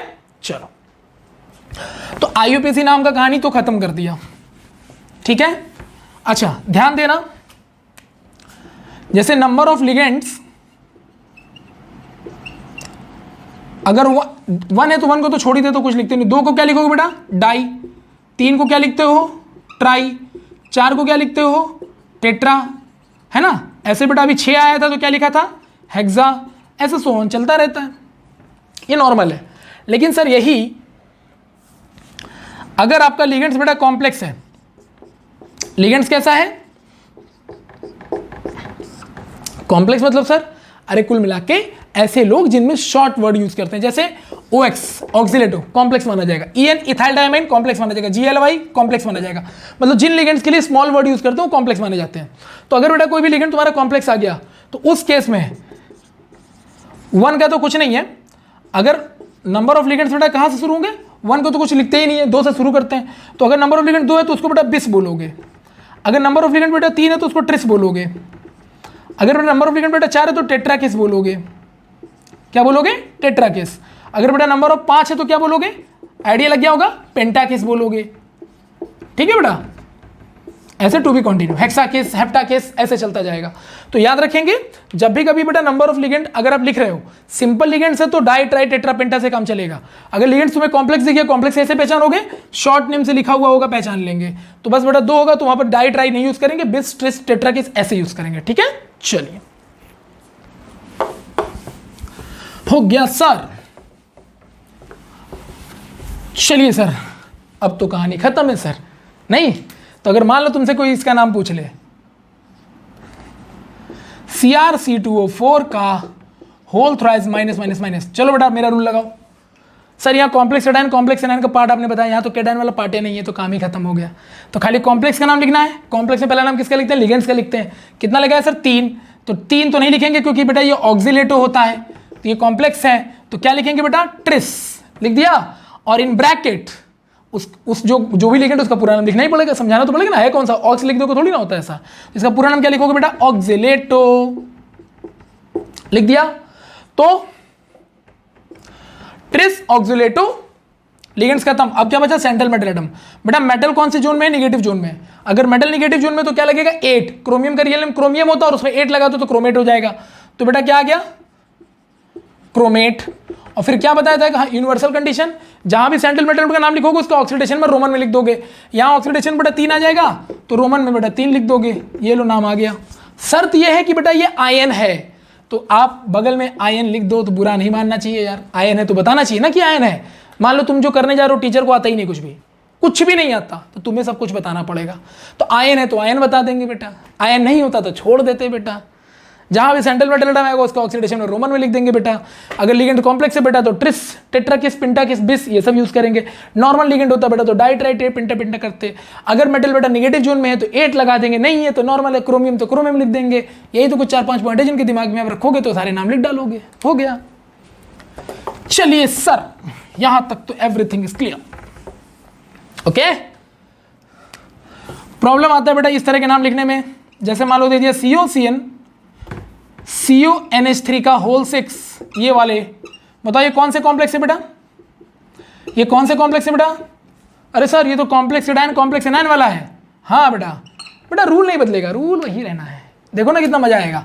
अब ये कॉम्प्लेक्स दे दिया, बोला इसका नाम लिख के दिखाओ, मैंने कहा ओके। चलो बताओ हमारी यूनिवर्सल रूल के अकॉर्डिंग बाएं वाला क्या होगा? पॉजिटिव। तो पहला नाम किसका लिखेंगे? पॉजिटिव का। पॉजिटिव बेटा कैसा है? कॉम्प्लेक्स है। कॉम्प्लेक्स है, पहला नाम किसका लिखेंगे? लिगेंड्स का। लिगेंड्स कितना बेटा? 6 और सिंपल लिगेंड है तो नाम शुरू करेंगे बेटा हेक्सा अमाइन अमीन। अमोनिया को अमीन बोलते हैं ना बेटा, तो लिगेंड्स हो गया हेक्सा अमीन। फिर बेटा सेंट्रल मेटल का नाम क्या है? कोबाल्ट। पॉजिटिव जोन में है ना बेटा, तो मेटल अगर पॉजिटिव जोन में तो उसका जो नाम है वही रहेगा, कोबाल्ट। फिर बेटा उसका ऑक्सीडेशन में रोमन में। अभी ऑक्सीडेशन में वेट करो, मैं बताता हूं कैसे निकालना है। राइट में बेटा एनाइन। एनाइन में बेटा ये भी कॉम्प्लेक्स है, पहला नाम लिगेंड्स का लिखेंगे। 6 लिखा है तो हेक्सा से शुरू करेंगे। हेक्सा लिगेंड कौन सा? साइनो, तो साइनो लगा देंगे बेटा। ओ क्यों लगाए? क्योंकि निगेटिव लिगेंड है बेटा। फिर मेटल, मेटल फंस गया निगेटिव जोन में तो नाम आ जाएगा क्रोमेट बेटा। आ गया। अब इसमें भी मेटल के बीच में बगल में उसके ऑक्सीडेशन में रोमन में। ऐसे लोगों को ऑक्सीडेशन नंबर कैसे निकालेंगे? क्योंकि है तो ये न्यूट्रल सॉल्ट, तो करना कुछ नहीं है, इसमें से एक का निकालो। तो मैंने X+6 अमोनिया का बेटा 0 होता तो यहाँ 0 आ जाएगा। दूसरे का निकालो X+6 साइनाइड का -1 होता बराबर 0, तो बेटा X बराबर +6 आ जाएगा। अब कोई करना कुछ नहीं, जो 6 आया है ना उसको दोनों को इक्वली बांट दो, क्योंकि अगर दोनों चार्ज इक्वल नहीं होंगे तो न्यूट्रल नहीं होगा। तो 6 आया तो -3 इसको दे दिया, +3 इसको दे दिया, क्योंकि बेटा सॉरी प्लस लेफ्ट वाला पॉजिटिव राइट वाला नेगेटिव, तो 6 आया बेटा तो +3 इसको दे दिया, -3 इसको दे दिया, दोनों बराबर होकर न्यूट्रल हो जाएंगे। तो यानी इसका भी ऑक्सीडेशन में बेटा 3 आ गया और इसका भी बेटा 3 आ गया। अब वो प्लस माइनस तुम्हें नहीं करना है क्योंकि रोमन में लिख रहे हो, रोमन में हमारे प्लस माइनस लगाया नहीं जाता। ये लो बेटा नाम कंप्लीट। तो जब भी कॉम्प्लेक्स एडाइन कॉम्प्लेक्स एनाइन का नाम आए तो रूल तो बेटा वही फॉलो करोगे, मेन ऑक्सीडेशन में निकालना, ऑक्सीडेशन में निकाल के दोनों को इक्वली बांट दोगे, यही आपका काम है। डन? ओके चलिए। अच्छा अगर ऐसा हो जाए कि यहां ऑक्सीडेशन नंबर 2 आ जाता और इसका ऑक्सीडेशन नंबर 4, तब क्या करते? बराबर कैसे बांटते? 3-3 तब भी कर देते। डन? न्यूट्रल करना है ना बेटा, तो कॉम्प्लेक्स को न्यूट्रल करने के लिए आपको दोनों को बराबर करना पड़ेगा। लो सर नामकरण खत्म हो गया। तो भाई इस कंपाउंड को बहुत देर से पढ़ रहे हैं, नाम भी लिख डाला, अब क्या बचा? तो भैया प्रॉब्लम थी ना वार्नर की कि खाली एक्सप्लेन कर पाए कि primary valency secondary valency, structure तो बता ही नहीं पाया। तो स्ट्रक्चर बताने के लिए भैया और साइंटिस्ट लोग लग गए कि यार ये हम कर लें तो शायद वार्नर से अच्छे माने जाएंगे। तो इसमें सबसे पहला कॉन्सेप्ट आता है बेटा VBT, पूरा नाम था वैलेंस बॉन्ड थ्योरी। बहुत बड़ी थ्योरी नहीं है, ध्यान दीजिएगा। वैलेंस बॉन्ड थ्योरी में क्या था मैं आपको समझाता हूं, लिखवाऊंगा तो नहीं क्रैश कोर्स में, ठीक है? क्या था समझना। वैलेंस बॉन्ड थ्योरी ये कहता है भैया कि जो सेंट्रल मेटल एटम है और जो लिगेंड्स हैं उन्हीं के बीच में ना बॉन्ड बन रहा है कॉम्प्लेक्स कंपाउंड में। तो ये कहता है कि सेंट्रल मेटल एटम को मान लो बेटा कि ये लुईस एसिड है। काहे मान ले एसिड है? अरे एसिड सारे गरीब होते हैं, पुअर, और सेंट्रल मेटल एटम का वैकेंट ऑर्बिटल खाली है तो गरीब ही ना है यार, कमरा है लेकिन रहने वाला कोई नहीं है, गरीब, इलेक्ट्रॉन से बिना मजबूर आदमी, इलेक्ट्रॉन चाहिए इसको। लिगेंड्स कह रहा भैया हम दाता हैं, हम इलेक्ट्रॉन देंगे ना तुमको, तो हम लुईस बेस हो गए, तो हम अमीर आदमी हैं, है ना? टन। तो बेटा दाता अगर इलेक्ट्रॉन इसको देता है तो वहां पर कोवैलेंट या कोऑर्डिनेट बॉन्ड बनने के चांसेस हैं। तो अकॉर्डिंग टू द VBT बेटा सेंट्रल मेटल एटम और लिगेंड्स वहां 2 तरह के बॉन्ड को फॉर्म करते हैं, या कोवैलेंट एंड कोऑर्डिनेट, और इनका ऐसा मानना था इसीलिए शायद इसको कोऑर्डिनेशन कंपाउंड कहा जाता है। पहला पॉइंट क्लियर हो गया होगा। दूसरा VBT का पॉइंट ये था कि when strong ligands are there, अगर कॉम्प्लेक्स में बेटा स्ट्रॉन्ग लिगेंड अवेलेबल है, ठीक है, अगर कॉम्प्लेक्स में स्ट्रॉन्ग लिगेंड अवेलेबल है तो हमेशा इनर डी कॉम्प्लेक्स बनाएगा। क्या बनाएगा बेटा? इनर डी कॉम्प्लेक्स बनाएगा, ठीक है। आप इसी इनर डी कॉम्प्लेक्स को बेटा लो स्पिन कॉम्प्लेक्स कहते हो, ठीक है। तो according to VVT, whenever the strong ligands are there in a complex, then you just consider it कि वहां इनर डी कॉम्प्लेक्स ही बनना है, ठीक है। सर ये इनर डी का कॉन्सेप्ट क्या है सर? अरे इनर डी ये कहता भैया, बताओ कोऑर्डिनेशन नंबर 4 होगा तो DsP2 बनेगा 4 कोऑर्डिनेशन नंबर पे, और बेटा अगर कोऑर्डिनेशन नंबर 6 हुआ तो वहां 2 हाइब्रिडेशन बन सकता है, sp3d2 और d2sp3। तो इनर का मतलब पहले ही डी यूज होना है, इनर डी इसीलिए बोला गया, तो d2sp3 इसका आंसर आएगा। ये देखो सिंपल भाई, कोऑर्डिनेशन नंबर 4 में 2 हाइब्रिडेशन sp3 और dsp2, तो भैया sp3 में d ऑर्बिटल तो है नहीं, यहाँ नाम क्या रखा? Inner D. तो इनर डी का मतलब ये हुआ कि अंदर वाला डी यूज पहले होना चाहिए, तो अंदर वाला डी तो बेटा डी इसी के पास, और देखो यहाँ डी पहले आ रहा है यानी डी का यूज पहले हो रहा है। यहाँ भी देखो 6 वाले में 2 हाइब्रिडेशन आता है, sp3d2 और d2sp3, डी इनर वाला तो पहले डी यूज होना चाहिए, तो हाइब्रिडेशन ही आ जाएगा। अब आराम से हाइब्रिडेशन प्रेडिक्ट कर सकते हो on the basis of the ligands, वहां पर कैसा है। दूसरा बोल रहा है अगर वीक लिगेंड्स इन कॉम्प्लेक्स तो वो आउटर डी कॉम्प्लेक्स बनाएगा बेटा। अब तुम आउटर समझ गए होगे, बाहर ही आला, बाहर बाद में आएंगे। आउटर डी को क्या बोल सकते हैं? हाई स्पिन कॉम्प्लेक्स बेटा, हाई स्पिन कॉम्प्लेक्स, आउटर मतलब बाहर वाला। तो बेटा इसका अगर आउटर डी है तो अगर कोऑर्डिनेशन नंबर बेटा 4 होगा तो बाहर वाला डी, तो लेकिन DsP2 में तो जो डी होता है वो अंदर वाला है, बाहर वाला तो यहाँ कोई है ही नहीं है, तो इसका मतलब यहाँ पर sp3 बनेगा, डी यूज ही नहीं हो सकता क्योंकि बाहर का डी इसमें ही नहीं। और अगर बेटा कोऑर्डिनेशन नंबर 6 वाला है तो उस केस में बताओ बाहर वाला कौन है? sp3d2। ये देखो डी बाद में आ रहा है, मजा आ रहा है। So this is the concept of the Werner's, ये सॉरी वीवीटी। वीवीटी इसी बात को समझाता है, लेकिन वीवीटी पता एक चीज भूल गया। वीवीटी कह रहा है स्ट्रॉन्ग लिगेंड्स आर देयर तो ऐसा होगा, वीक लिगेंड्स आर देयर तो ऐसा होगा, लेकिन स्ट्रॉन्ग लिगेंड कौन होगा पता नहीं, वीक लिगेंड कौन होगा पता नहीं, कहां से बोला पता नहीं। इसका मतलब है कि भैया वीवीटी का सबसे बड़ा ड्रॉबैक था कि ये स्ट्रेंथ ऑफ लिगेंड बता ही नहीं पाया। कॉन्सेप्ट कह रहा है कि स्ट्रॉन्ग लिगेंड होगा तो वैसा होगा, वीक लिगेंड होगा तो वैसा होगा, लेकिन ये दोनों के दोनों पॉइंट जस्टिफाइड नहीं थे, क्योंकि खुद जो बंदा स्ट्रॉन्ग लिगेंड और वीक लिगेंड की बात कर रहा है उसको खुद नहीं पता कि स्ट्रॉन्ग लिगेंड और वीक लिगेंड पहचानते कैसे हैं। अब इससे बड़ा प्रॉब्लम क्या होगा यार? मतलब मैं तुमसे बोलूं बेटा दुनिया में आप ईमानदार बनिए और मैं खुद ही ईमानदार नहीं हूं, तो उसके कॉन्सेप्ट को कोई मानेगा? So this is the reason बेटा कि ये वीवीटी फेल हो गया, this is the reason VVT fail हो गया। डन। लेकिन वीवीटी की एक बात आपको मैं बताता हूं कि इन्होंने शेप कैसे बता दिया। ये जो sp3d2 inner D outer D कैसे बोला जरा समझिएगा, ठीक है। बस लिगेंड से बेचारे को नॉलेज नहीं था। दूसरी बात है इन्होंने कॉम्प्लेक्स कंपाउंड के कलर को लेकर कुछ नहीं बोला बेटा। ये सब पॉइंट बनाते जाइएगा, मैं बोल रहा हूं लिखते जाइएगा, ठीक है भाई। कलर की कोई बात की क्या इसने? नहीं की। तो बेटा इसने कॉम्प्लेक्स कंपाउंड के कलर को लेकर के कोई कमेंट नहीं किया। तो ड्रॉबैक इसका क्या क्या है समझ में आ गया होगा। पहला ड्रॉबैक क्या होगा कि VVT is not able to explain the strength of ligands, कि स्ट्रॉन्ग कौन सा है वीक कौन सा है, ठीक है बेटा। दूसरा इसने कॉम्प्लेक्स कंपाउंड के कलर या स्पेक्ट्रम बिहेवियर को डिफाइन नहीं किया कि कौन सा कॉम्प्लेक्स कंपाउंड किस कलर का होगा। और तीसरा मैग्नेटिक प्रॉपर्टी भी क्रिस्टल ये कॉम्प्लेक्स का नहीं बता पा रहा है। मैग्नेटिक प्रॉपर्टी की बात की क्या? नहीं की, ठीक है। So this is the 3 drawback of the VVT, remember that, okay. तो सर ये फिर जाना किस लिए जाता है? इनर डी और आउटर डी वर्ड यूज करने के लिए, ठीक है। और वो भी सही से नहीं कर पाए क्योंकि लिगेंड का स्ट्रेंथ नहीं बता पाए। लेकिन एक दो कंपाउंड किसने स्ट्रक्चर बना के दिखाए थे, शायद उसको पता होगा लेकिन बताना नहीं चाहता होगा दुनिया को। एग्जाम्पल देखो, जैसे बेटा ये NiCl4 माइनस माइनस है, मुझसे किसी ने बोला इस कॉम्प्लेक्स का स्ट्रक्चर बना के दिखाओ, तो देखो क्या करना है, एक बार बता रहा हूं, इसी को ध्यान रखना, हर जगह यही करना होता है। ये बेटा निकल ले लो, निकल का एटॉमिक नंबर 28 होता है। कॉन्फिगरेशन लिखो बेटा, कॉन्फिगरेशन लिखोगे लास्ट में 3d8 आ जाएगा। मानते हो मेरी बात को? अरे मानते हो तो बोलो।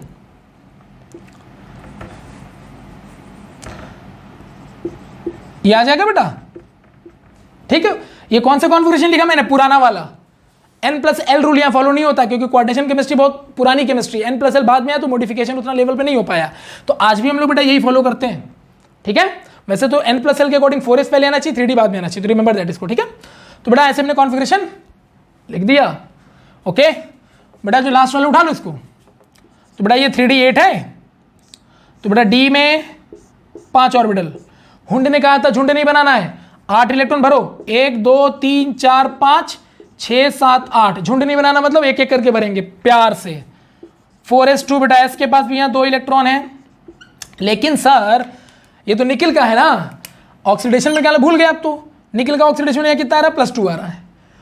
ओके +2 आ रहा है, तो +2 मतलब 2 इलेक्ट्रॉन लूज कराना पड़ेगा। करो करो करो, s से करा देंगे, क्योंकि s का एनर्जी बेटा क्या होता है, कम होता है n+l रूल के अकॉर्डिंग, ये आपको पता भी होगा। s का एनर्जी d से कम ही होता है। तो 2 इलेक्ट्रॉन निकल गए सर, ये गायब, कुछ बचा ही नहीं सर। ठीक, बैकअप में बेटा 4s के बाद क्या आता है, 4p। ये क्यों ले रहे हो, अरे भैया 4s के कॉन्फ़िगरेशन में 4p आएगा, मैं ले लेता हूं बैकअप में। अगर इलेक्ट्रॉन ज्यादा हो गए तो कहां रखेंगे, अपने घर पे ले लिया बैकअप के लिए, क्या प्रॉब्लम है यार तुम्हें। ठीक है, और वैसे भी electron 1 orbital to 2nd orbital में मूव कर ही सकता है। हाँ सर, ये सिचुएशन आ गई सर, अब क्या करना है, पता नहीं उनको सपना है कि क्या है, मुझे भी नहीं पता। ये सिचुएशन थी भाई, देख लो ध्यान से सभी लोग। ठीक है, अब हुआ क्या भैया, डी ऑर्बिटल तैयार है, ये वाला ऑर्बिटल एस ऑर्बिटल खाली है, पी के 3 ऑर्बिटल खाली है, डी वाला भी अपना एक एक इलेक्ट्रॉन लेकर खाली है। चाहता तो इलेक्ट्रॉन भर सकता था, तो डी ऑर्बिटल खाली है भैया। बोल रहा देखो, डी वाला बोल रहा, निकिल बोल रहा भैया मेरा सीएमए जो ये जो निकिल सीएमए है, कह रहा भैया देखो ये सिचुएशन है, बताओ क्या करना है। लिगेंड से देख भाई जो भी सिचुएशन है, इलेक्ट्रॉन मेरे को देना, मैं तो दूंगा, तू देख कहाँ रखना है। तो क्लोरीन ने बोला भैया ऐसा है, मैं मोनोडेंटेड हूं, 1 क्लोरीन 1 पेयर देगा, 4 क्लोरीन 4 पेयर देगा, तो 8 इलेक्ट्रॉन हम देने वाले हैं, तुम बताओ क्या करोगे। तो पता नहीं कुछ किया ही नहीं, बोलता ऐसा करो तुम यहां भरो, 2 4 6 8 भर दो, यहां कुछ होगा ही नहीं, क्यों पता नहीं। तो बेटा ये भरे, तो अब बताओ मुझे, लिगेंड्स का इलेक्ट्रॉन जिस ऑर्बिटल में जाएगा वही ना हाइब्रिडेशन करेगा, तो डी से तो कोई मतलब रह नहीं गया। तो बेटा जब डी से मतलब ही नहीं रह गया तो डी गायब, खाली यही लोग हाइब्रिडेशन पार्टिसिपेट कर रहे हो। तो बताओ कौन कौन पार्टिसिपेट कर रहा है, एस और 3p। तो बेटा हाइब्रिडेशन कौन सा आ गया, sp3। अब बताओ क्या सेंट्रल मेटल एटम ने अपना ऑर्बिटल यूज किया, नहीं किया। तो जब सेंट्रल मेटल एटम मेन अपने डी ऑर्बिटल की वजह से माना जाता है और वही यूज नहीं कर रहा, तो इसका मतलब ये बाहरी ऑर्बिटल को यूज कर रहा है, इसीलिए बेटा इसको कहा जाता है आउटर डी कॉम्प्लेक्स, क्योंकि अपना इनर को यूज नहीं कर रहा, इनर डी यूज नहीं हो रहा, बाहरी कोई ऑर्बिटल यूज हो रहा है। अब डी इसलिए बोलते थे बेटा क्योंकि बाहर डी भी यूज कर सकते थे, अगर 4p में भी भर जाता ना तो 4d आगे आता, मैं उसमें भर देता। तो जब भी यूज होगा तो बाहर वाले ही डी यूज होगा ना, अंदर वाले ने तो हाथ खड़ा कर दिया, हमसे ना हो पाएगा। ठीक है, नाउ द क्वेश्चन इज ऐसा क्यों हुआ सर। तो कहता है ये कि भैया ये वीक लिगेंड है, क्योंकि वीक लिगेंड में आउटर डी बनता है। हमने पूछा भाई वीवीटी, वैसे वीवीटी किसने दिया था, तो वीवीटी एक्चुअली पॉलिंग के साथ, पॉलिंग और स्टिलिंग के मिक्सचर से बना था। Polling is the name of the scientist, उन्होंने ही प्रेडिक्ट किया था पहली बार। तो पॉलिंग से पूछा बता भाई ये वीक लिगेंड कैसा है, बोलता पता नहीं यार क्या है, ऐसा होता है मैंने देखा है क्यों है पता नहीं। ठीक है, तो ये आउटर डी कॉम्प्लेक्स बन गया बेटा। ठीक है, ओके, लेकिन मैं आपको सिखा दे रहा हूं एक चीज बेसिक है। यहां बेटा अनपेयर्ड इलेक्ट्रॉन है, ये तो बचपन से पढ़ रहे हो, जिसके पास अनपेयर्ड इलेक्ट्रॉन हो क्या है, पैरामैग्नेटिक, यानी बेटा ये पैरामैग्नेटिक है। वीवीटी नहीं बता तो क्या हुआ, पहले से जानते तो हो ना यार, वीवीटी का वेट क्यों करना। ओके सर, रूल थोड़ी ना गलत हो जाए, रूल थोड़ी ना बदल जाते हैं यार। ओके चलो डन हो गया सर, ये आउटर डी समझ में आ गया और कैसे बनता है ये भी समझ में आ गया। तो सर हर बार हमको ऐसे ही करना है, हाँ हर कॉम्प्लेक्स में आपको ऐसे ही करना है। सर ये दिया है NiCN का होल 4, और ये भी मैं प्रूफ कर रहा हूँ, ध्यान देना, कोऑर्डिनेशन नंबर 4 है, पिछले वाले का भी 4 था, इसका भी 4 है। तो जिसका कोऑर्डिनेशन नंबर 4 होता है वहाँ तो sp3 या तो dsp2 के अलावा कुछ नहीं आ सकता। चलो इसका देखते हैं, निकल को निकाला 28 होता है, ऑक्सीडेशन नंबर इसका आएगा +2, क्योंकि ये भी -1 है। कॉन्फ़िगरेशन बेटा क्या होगा, सेम होगा सर, 3d8 4s से 0 निकल गया, बाहर निकाल लो, क्योंकि आउटर मोस्ट ऑर्बिटल ही बॉन्ड बनाने में पार्टिसिपेट करता है। डी निकाल लिया, 5 ऑर्बिटल, कितने इलेक्ट्रॉन भरने, 8। हुंड ने कहा था झुंड नहीं बनाना है, तो 1 1 2 2 3 4 5 6 7 8 भर दिया सर मैंने, 1 2 3 4 5 6 7 और ये 8 भर दिया। एस खाली पड़ा है सर, उससे इलेक्ट्रॉन तुमने छीन लिया बेचारा गरीब आदमी। 4p भी खाली पड़ा है बेटा, कह रहा है कि हम बेटा तुम्हारे बैकअप के लिए तुम्हारी हेल्प करेंगे। ओके, फिर वही स्थिति, साइनेट कहते भैया बताओ कहाँ जाना है, निकल कहता है देखो भैया मैंने स्थिति बना दी, तुम देख लो कहाँ जाना है। लेकिन पता नहीं क्या इस बार हुआ, मतलब पता नहीं अजीब कुछ हुआ, ये वाला इलेक्ट्रॉन इसमें जाकर पेयर्ड अप हो गया। दोनों अकेले अकेले थे ना अनपेयर्ड, बेटा ये दोनों पेयर्ड अप हो गए। ये देखिए ये दो पहले से थे, अब ये दोनों पेयर्ड होंगे बेटा, ये भी 2 हो गए। पूछा ऐसा क्यों, कह रहा है जगह बचा रहे हैं। ठीक है, तो एक देखो डी ऑर्बिटल खाली हो गया बेटा, ये 4s और ये 4p है। अब लिगेंड कहते देख भाई मैं इलेक्ट्रॉन दे रहा हूँ, साइनेट कहता मैं मोनोडेंटेड हूँ, 1 पेयर दूंगा तो 4 बेटा 4 पेयर 8 इलेक्ट्रॉन देगा। इस बार बेटा लिगेंड कहता है ये तो खाली मिल गया, हम यहाँ भी जाएंगे, पिछली बार खाली नहीं मिला तो 1 1 इलेक्ट्रॉन था, इस बार खाली है तो मैं पूरा भरूंगा, 2 2 4 2 6 2 8। हुंड की रूल की ऐसी की तैसी, मतलब पीवीटी हुंड का रूल भी नहीं मानता। हुंड ने क्या कहा था, झुंड नहीं बनाना, तो तुमको इलेक्ट्रॉन कैसे भरना था, एक एक एक, लेकिन ये कह रहा है ऐसी तैसी जाए झुंड में, हमें क्या करना, हमको शेप बनाना है। ठीक है, तो बताओ बेटा, डी के 5 ऑर्बिटल होते हैं ना, हैं डी के 5 ऑर्बिटल होते हैं ना बेटा, कौन कौन से, D x Y, D Y Z, D Z X, और बेटा ये D x square minus Y square, और ये बेटा डी जेड स्क्वायर। होते कि नहीं होते, बोलो, होते हैं। तो बेटा ये गया, तो डी के साथ एक डी का जा रहा है, एक एस का जा रहा है, और पी के 2 जा रहे हैं, क्योंकि पी के 2 ही ना गए, ये वाला तो खाली पड़ा हुआ है। तो हाइब्रिडेशन बेटा कौन सा आ गया, DsP2, है ना। DsP2 मतलब स्क्वायर प्लेनर। और मैंने बोला था ना कि कोऑर्डिनेशन नंबर अगर 4 होगा तो 2 ही शेप आएंगे, या तो टेट्राहेड्रल या तो स्क्वायर प्लेनर। देखो यहाँ स्क्वायर प्लेनर आ गया। क्वेश्चन, इसने अपने खुद का डी यूज किया, तो इसलिए इसका नाम क्या रखा गया बेटा, inner D complex. Now the question is, ये पेयर क्यों हुआ सर, पूछा, बताओ भाई वीवीटी वाले, पेयर क्यों हुआ, कहता है ये स्ट्रॉन्ग लिगेंड है। तो वीवीटी वाले से पूछा तुझे कैसे पता, बोला पता नहीं, मान लो मैं कह रहा हूं, अहम ब्रह्मास्मि, समझ रहे हो। वीवीटी इस चक्कर में मार खा गया, लेकिन पता है तुमको, जब एक्सरे ऑब्जर्वेशन किया ना, तो इसका ये शेप बिल्कुल करेक्ट आया था, और पिछले वाले का भी शेप करेक्ट आया था। तो वीवीटी की इज्जत इसलिए बची रह गई, क्योंकि जो बोला वो सही था। अब इज्जत इसलिए चली गई क्योंकि बेचारा बता नहीं पाए स्ट्रॉन्ग वीक कौन सा, जिसको नॉलेज नहीं था। Done, okay. अब बताओ बेटा, ये पैरा है कि डाया है, अरे सर यहाँ तो कोई अनपेड इलेक्ट्रॉन दिख ही नहीं रहा, डाया मैग्नेटिक। तो ये तो पुरानी बातें हैं, जानते हो तुम लोग। चलो okay, what about next sir. तो वीवीटी बेटा फेल, शेप बताने में नाकामयाब। भाई वीवीटी का फेल होना दूसरे कॉन्सेप्ट के आने का रास्ता था। आया नया कॉन्सेप्ट, नेम इज CFT, या नाम था क्रिस्टल फील्ड थ्योरी। और आप बिलीव नहीं मानोगे, क्रिस्टल फील्ड थ्योरी जो था ना, वो भी पॉलिंग ही लेके आया था दूसरों के सपोर्ट से, यानी पॉलिंग ने अपनी गलती में सुधार करते हुए सेफ्टी में कंट्रीब्यूशन दिया। तो सेफ्टी क्या कहता है सर, कोई बड़ी चीज, सेफ्टी का थ्योरी तो काफी बड़ा थ्योरी वाइज, तो बोर्ड एग्जाम तो देने जा नहीं रहे हो, IIT का पेपर है, तो ऐसे में ध्यान रखना कि इतना बड़ा पूछना करना है नहीं। तो क्या बोला है, ओवरऑल छोटे छोटे पॉइंट बता दीजिए सर, पूरा डिटेल बता रहा हूं, देखना। CFT का पहला पॉइंट है भैया, देखो ये सेंट्रल मेटल एटम और ये लिगेंड होता है। ये कह रहा है सेंट्रल मेटल एटम को ना क्या मान लें, मेटालिक आयन मान लें। अब मेटालिक आयन क्यों मान लें, मानना पड़ेगा क्योंकि मेटल ही है। ये कह रहा है लुईस एसिड बकवास चीज है, मेटल है तो मेटल आयन मानो चुपचाप। लिगेंड्स को बोला भैया देखो ऐसा है, तुम इलेक्ट्रॉन रिच आदमी हो, तुम इलेक्ट्रॉन देने वाले लोग हो, तुम रिच हो, तो तुमको हम इलेक्ट्रोनिगेटिव आयन मान लेते हैं, ठीक है। तो एक बात बताओ बेटा, अगर ये इलेक्ट्रोनिगेटिव है, मेटल आयन इलेक्ट्रोपॉजिटिव है, बताओ बेटा पॉजिटिव निगेटिव में कौन सा बॉन्ड बनता है, आयोनिक। इसका मतलब सर इनके बीच में आयनिक बॉन्ड बनना चाहिए, यानी कि this is bonded by the which one type of the bond बेटा, आयोनिक बॉन्ड। और जो लोग आयनिक बॉन्ड से बेटा बने होते हैं, ऐसे कंपाउंड को क्रिस्टल कहा जाता है। इसका मतलब complex compound behave like a crystal actually, not a covalent और कोऑर्डिनेट बॉन्ड इज देयर। इस पर अभी भी फाइट चल रहा है। वीवीटी कहता नहीं वह कोवेलेंट और कोऑर्डिनेट होता क्योंकि लुईस एसिड लुईस बेस मान रहा था, ये कह रहा नहीं आयनिक बॉन्ड होता क्योंकि मेटल और नेगेटिव चार्ज है। इस पर लड़ाई चल रहा है, देखते हैं। इसके बाद एक थ्योरी आता है लिगेंड फील्ड थ्योरी, LFT, वो जस्टिफाई करता है उस चीज को। खैर उस सिलेबस में नहीं, तो बात ही खत्म करो, ठीक है भाई। तो लड़ने दो यार इनको, जो मानना मान लो यार, चल रहा है देश ऐसे ही चलने दो। हो गया भाई पहला पॉइंट। दूसरा कहता है strength of ligands depend on their basic strength. ये बड़ी जबरदस्त पॉइंट है भाई साहब। वीवीटी कहता है हमको पता नहीं स्ट्रेंथ कैसे निकालती है। बोला भैया देखो कोई सी भी लिगेंड का स्ट्रेंथ जो होता है ना, उसके बेसिक स्ट्रेंथ पे डिपेंड करता है। क्योंकि देखो भैया ऐसा है, लिगेंड्स का काम है इलेक्ट्रॉन देना, और इलेक्ट्रॉन देने वाले रिच होते हैं, और रिच वाले सारे बेस होते हैं। तो जितना अच्छा बेस उतना अच्छा इलेक्ट्रॉन रिच, उतना अच्छा electron donor.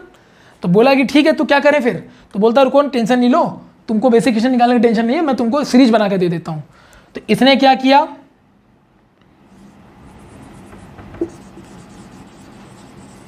Arrange all ligands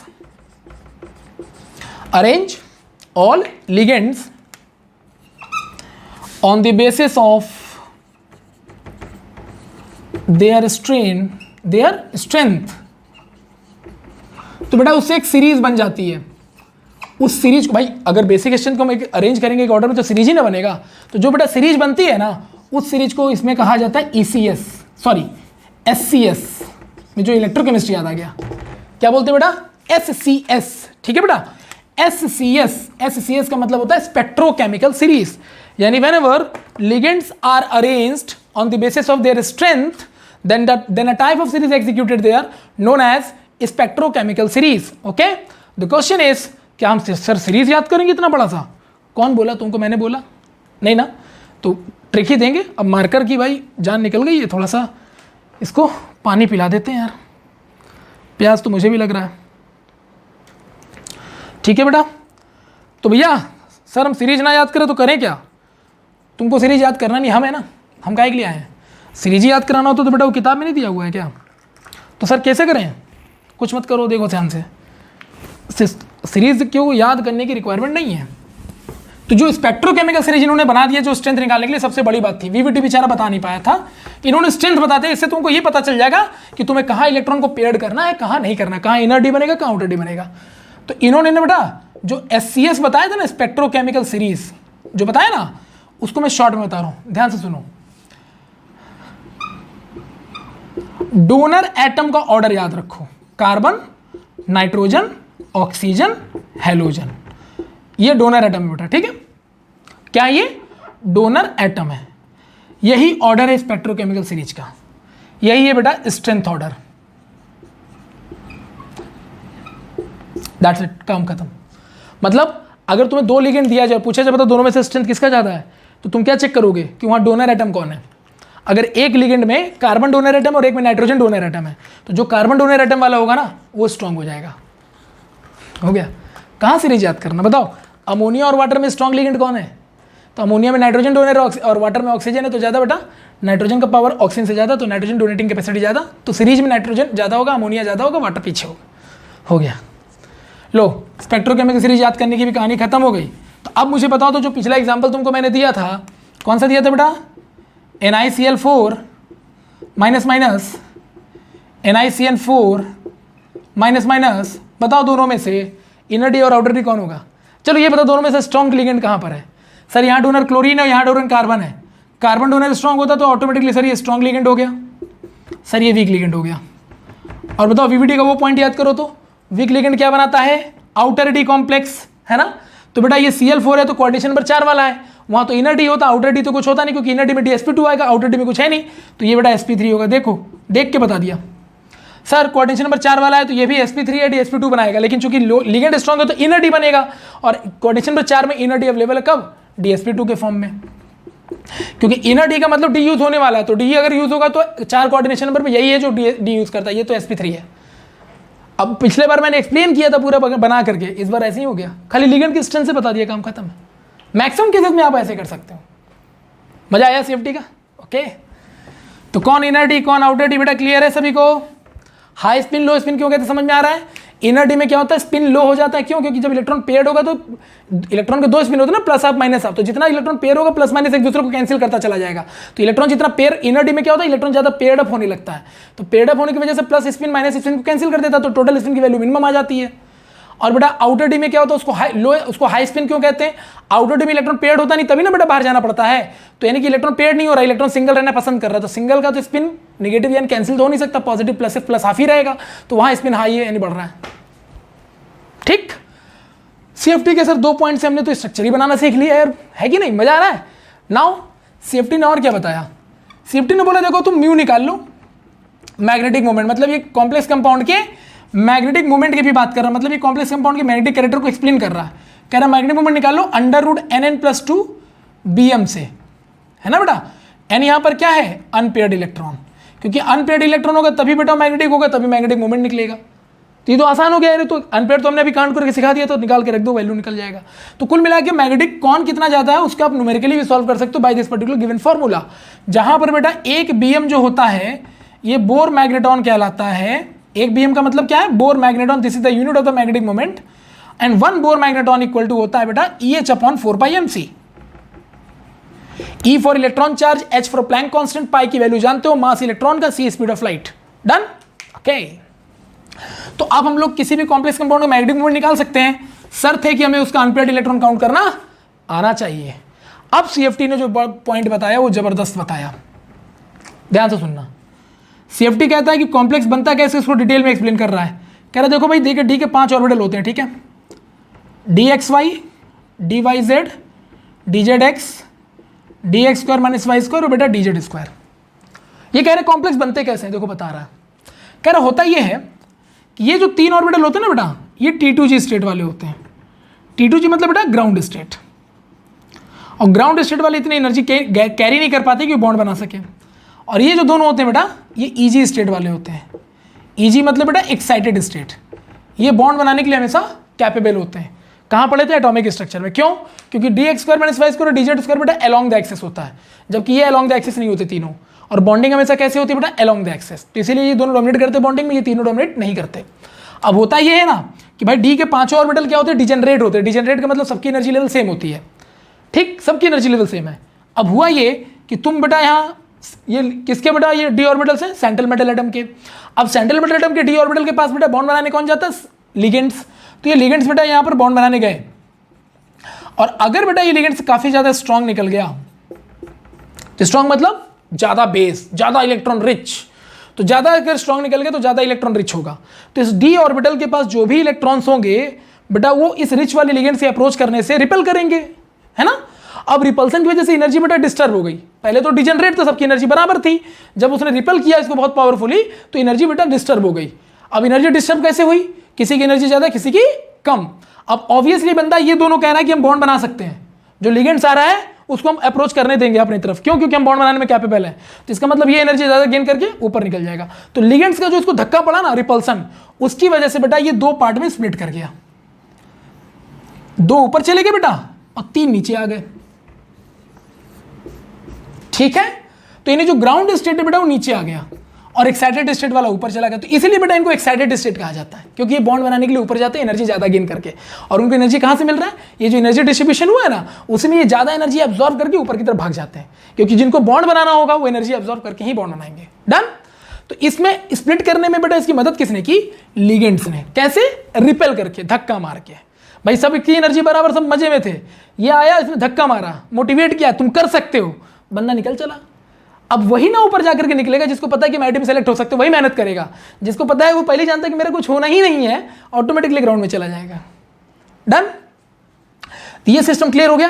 तो बेटा बॉन्ड बनाने के लिए एक्चुअली लिगेंड्स जब अप्रोच करता है ना, तो उसके अकॉर्डिंग डी ऑर्बिटल के एनर्जी में, यानी डी ऑर्बिटल के डिजेनरेट ऑर्बिटल्स में स्प्लिटिंग होता है on the behalf of the bonding nature. तो ये बेटा जो इनके बीच का ये एनर्जी गैप देख रहे हो तुम, इस एनर्जी को कहा जाता है CFSE। CFSE मतलब होता है बेटा क्रिस्टल फील्ड स्प्लिटिंग एनर्जी। आप लोग जानते होंगे क्रिस्टल फील्ड स्प्लिटिंग एनर्जी को शो करते हैं डेल्टा से। किससे शो करते बेटा, डेल्टा से या 10dq से, डेल्टा से या 10dq से, डेल्टा से या 10dq से, 10dq से type of the mathematical assumptions. Okay, delta है। दूसरी बात, अगर 2 डी ऑर्बिटल बॉन्ड बनाने जा रहा है बेटा, तो हाइब्रिडेशन में कौन सा होगा, sp3d2 या d2sp3, है ना। तो डी दो ऑर्बिटल मतलब ये ऑक्टाहेड्रल होगा। अगर sp3 दो डी ऑर्बिटल अगर हाइब्रिडेशन पार्टिसिपेट करे तो ऑक्टाहेड्रल ही हो सकता है, या तो sp3d2 या तो d2sp3, देख सकते हो दोनों में डी के 2 ऑर्बिटल हैं। तो इसका मतलब बेटा ये किसका CFSE हो गया, डेल्टा नॉट, डेल्टा O, यानी कि delta stand for the crystal field splitting energy और बेटा O stand for the octahedral. Done. ये कौन सी के लिए स्प्लिटिंग एनर्जी है सर, इनर डी के लिए कि आउटर डी के लिए, तुम ही बताओ। ये जो 2 डी ऑर्बिटल है सेंट्रल मेटल एटम के, ये किसके हैं बेटा, सेंट्रल मेटल एटम के है ना। तो सेंट्रल मेटल एटम ने अपना 2 डी ऑर्बिटल बेटा बॉन्ड बनाने के लिए एक्साइट किया कि नहीं किया, मतलब अगर वो एक्साइटेड स्टेट में तो ये बॉन्ड जरूर बनाएंगे। यानी इसका अपना खुद का डी ऑर्बिटल बॉन्ड बना रहा है, मतलब ये सब कुछ जो मैं बता रहा हूं ये इनर डी कॉम्प्लेक्स के लिए है। सही है, किसके लिए बेटा, इनर डी कॉम्प्लेक्स। और इतना दिमाग लगाना ही नहीं था। क्यों सर, आप ही ने तो बोला था स्ट्रॉन्ग लिगेंड अप्रोच कर रहा है, तो स्ट्रॉन्ग लिगेंड में तो सर इनर डी ही बनता है, काम खत्म। मजा आ गया। Okay sir. अच्छा, ये जो बीच में लाइन देख रहे हो बिल्कुल मिड से जाती है, इसको कहते हैं बेटा बरी लाइन। क्या कहते हैं, बरी लाइन। ठीक है। अब इसके लिए जो स्प्लिटिंग एनर्जी है ऑक्टाहेड्रल की, इस पार्ट के लिए, केवल इतने पार्ट के लिए, देखो इतने पार्ट के लिए, तो इसकी एनर्जी हाई है ना बेटा, तो इसकी एनर्जी प्लस में रहेगी।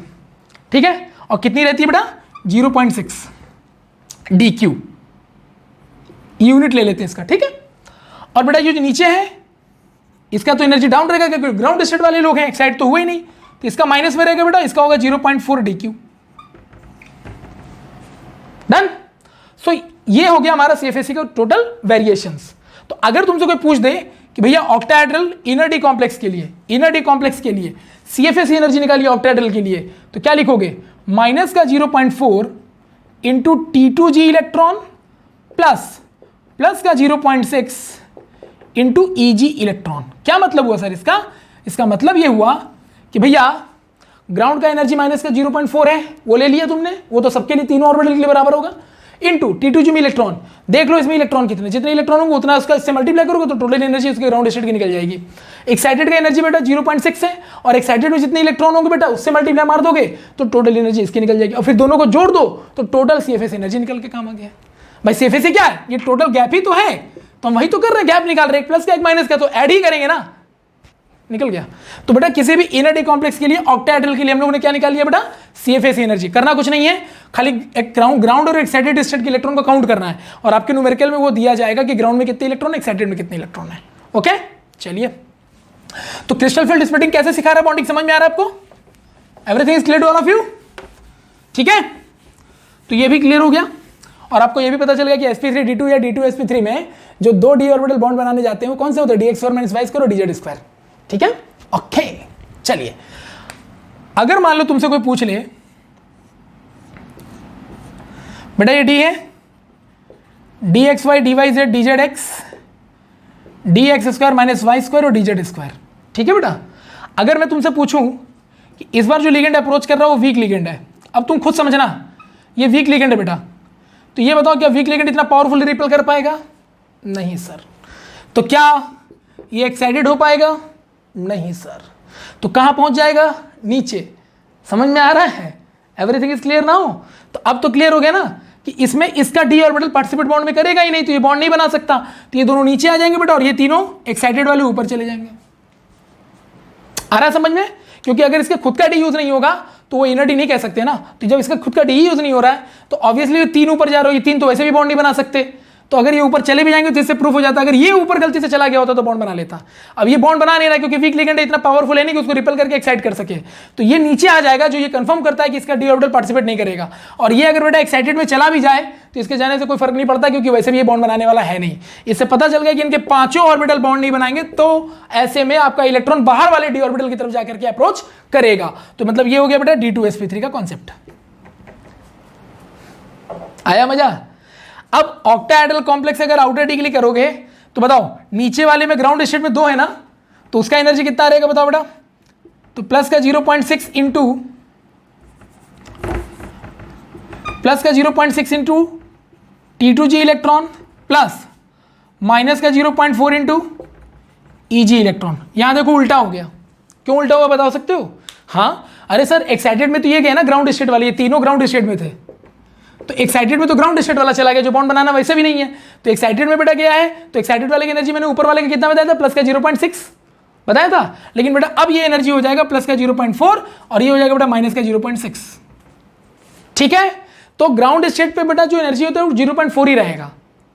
समझ रहे हो कि नहीं समझ रहे हो? ठीक है, और इसका 0.6 रहेगा, लेकिन अब ये माइनस का हो गया क्योंकि ग्राउंड पे आ गया, और ये प्लस का हो गया क्योंकि एक्साइटेड पे हो गया। सो ये आ गया तुम्हारा ऑक्टाहेड्रल किसके लिए बेटा? आउटर डी कॉम्प्लेक्स के लिए। और ये कॉन्फ़िगरेशन क्लियर बता रहा है कि भैया अंदर वाला डी पार्टिसिपेट नहीं कर पाए, तभी मजबूरी में इसको नीचे जाना पड़ा है। हो गया? तो ये CFT के कॉन्सेप्ट है छोटे छोटे, इसको ध्यान रखेंगे तो आप क्वेश्चन बहुत अच्छे अच्छे कर पाएंगे। Remember that. Okay okay, fine fine fine. और sp3 का भी यही होगा, क्योंकि sp3 में भी डी ऑर्बिटल पार्टिसिपेट करने वाला है नहीं सर, तो जब डी ऑर्बिटल पार्टिसिपेट नहीं करेंगे तो बेटा डी वाले दोनों कहाँ चले जाएंगे? जो एक्साइटेड जो बॉन्ड बनाने में ताकत रखते हैं कहाँ आएंगे? नीचे।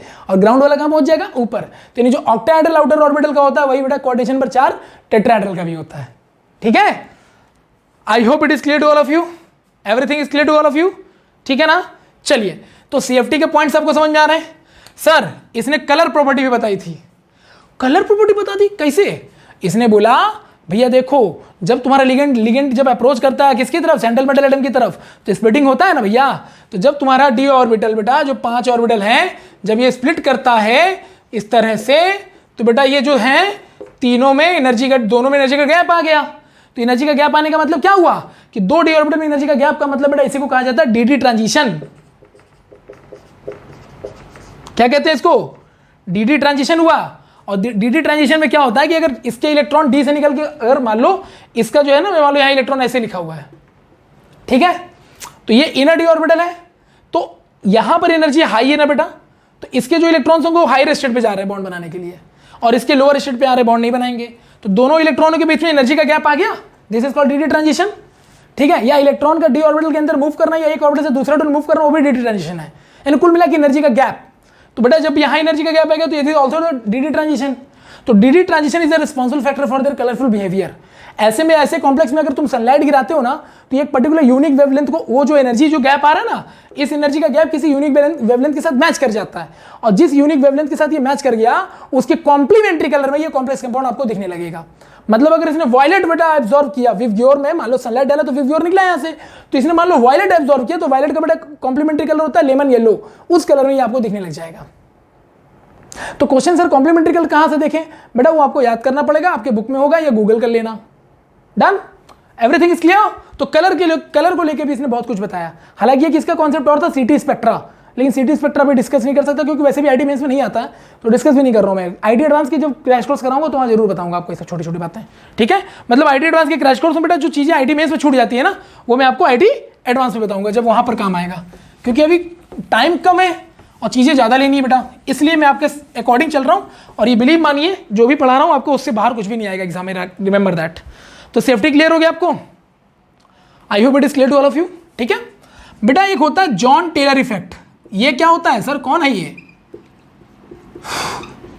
John Teller effect? क्या है, देखो भैया, ये दो डी ऑर्बिटल के बारे में ध्यान से सुनो, d x square minus Y square.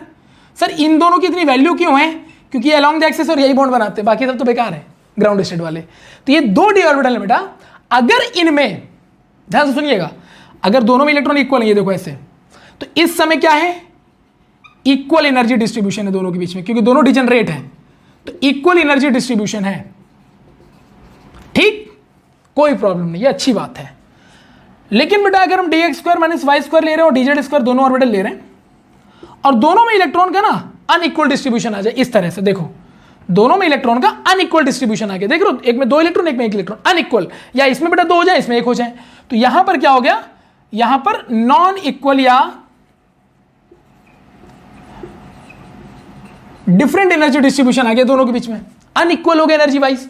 तो इस अनइक्वल होने की वजह से यहां से इलेक्ट्रॉनों का मूवमेंट हो सकता है, ठीक, यानी कि जब भी कभी unequal electron unequal electron distribution among the D X square minus Y square और डीजेड स्क्वायर के बीच में अगर होता है, तो ऐसे में वहां पर एक डिस्टॉर्शन देखने को मिलता है।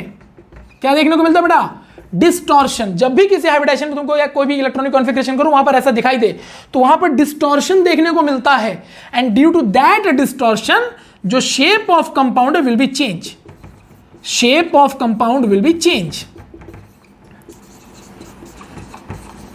बेटा इसी को कहा जाता है जॉन टेलर इफेक्ट। तो अगर एग्जाम में कभी पूछ ले कि इन चारों कॉम्प्लेक्स में से कहां पे जॉन टेलर इफेक्ट आएगा, तो कुछ नहीं करना, सेंट्रल एटम को, वो जो सेंट्रल एटम लेते हो ना, उसका इलेक्ट्रॉनिक कॉन्फ़िगरेशन लिख देना, कॉन्फ़िगरेशन में चेक करना कि जो डी के जो है ना, D x square minus Y square D Z square, उसमें अनइक्वल डिस्ट्रीब्यूशन तो नहीं है, अगर है तो जॉन टेलर इफेक्ट आना तय है। जैसे एग्जाम्पल के तौर पर,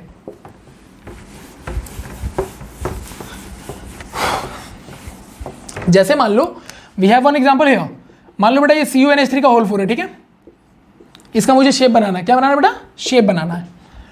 तो तरीका वही है, सेंट्रल एटम निकालेंगे, उसका कॉन्फ़िगरेशन करेंगे बेटा 29, ऑक्सीडेशन नंबर 2, तो 1s2 क्या आएगा बेटा, इसका 3d9 आता है बेटा, 4s2 आता है, सबको पता है ये बात।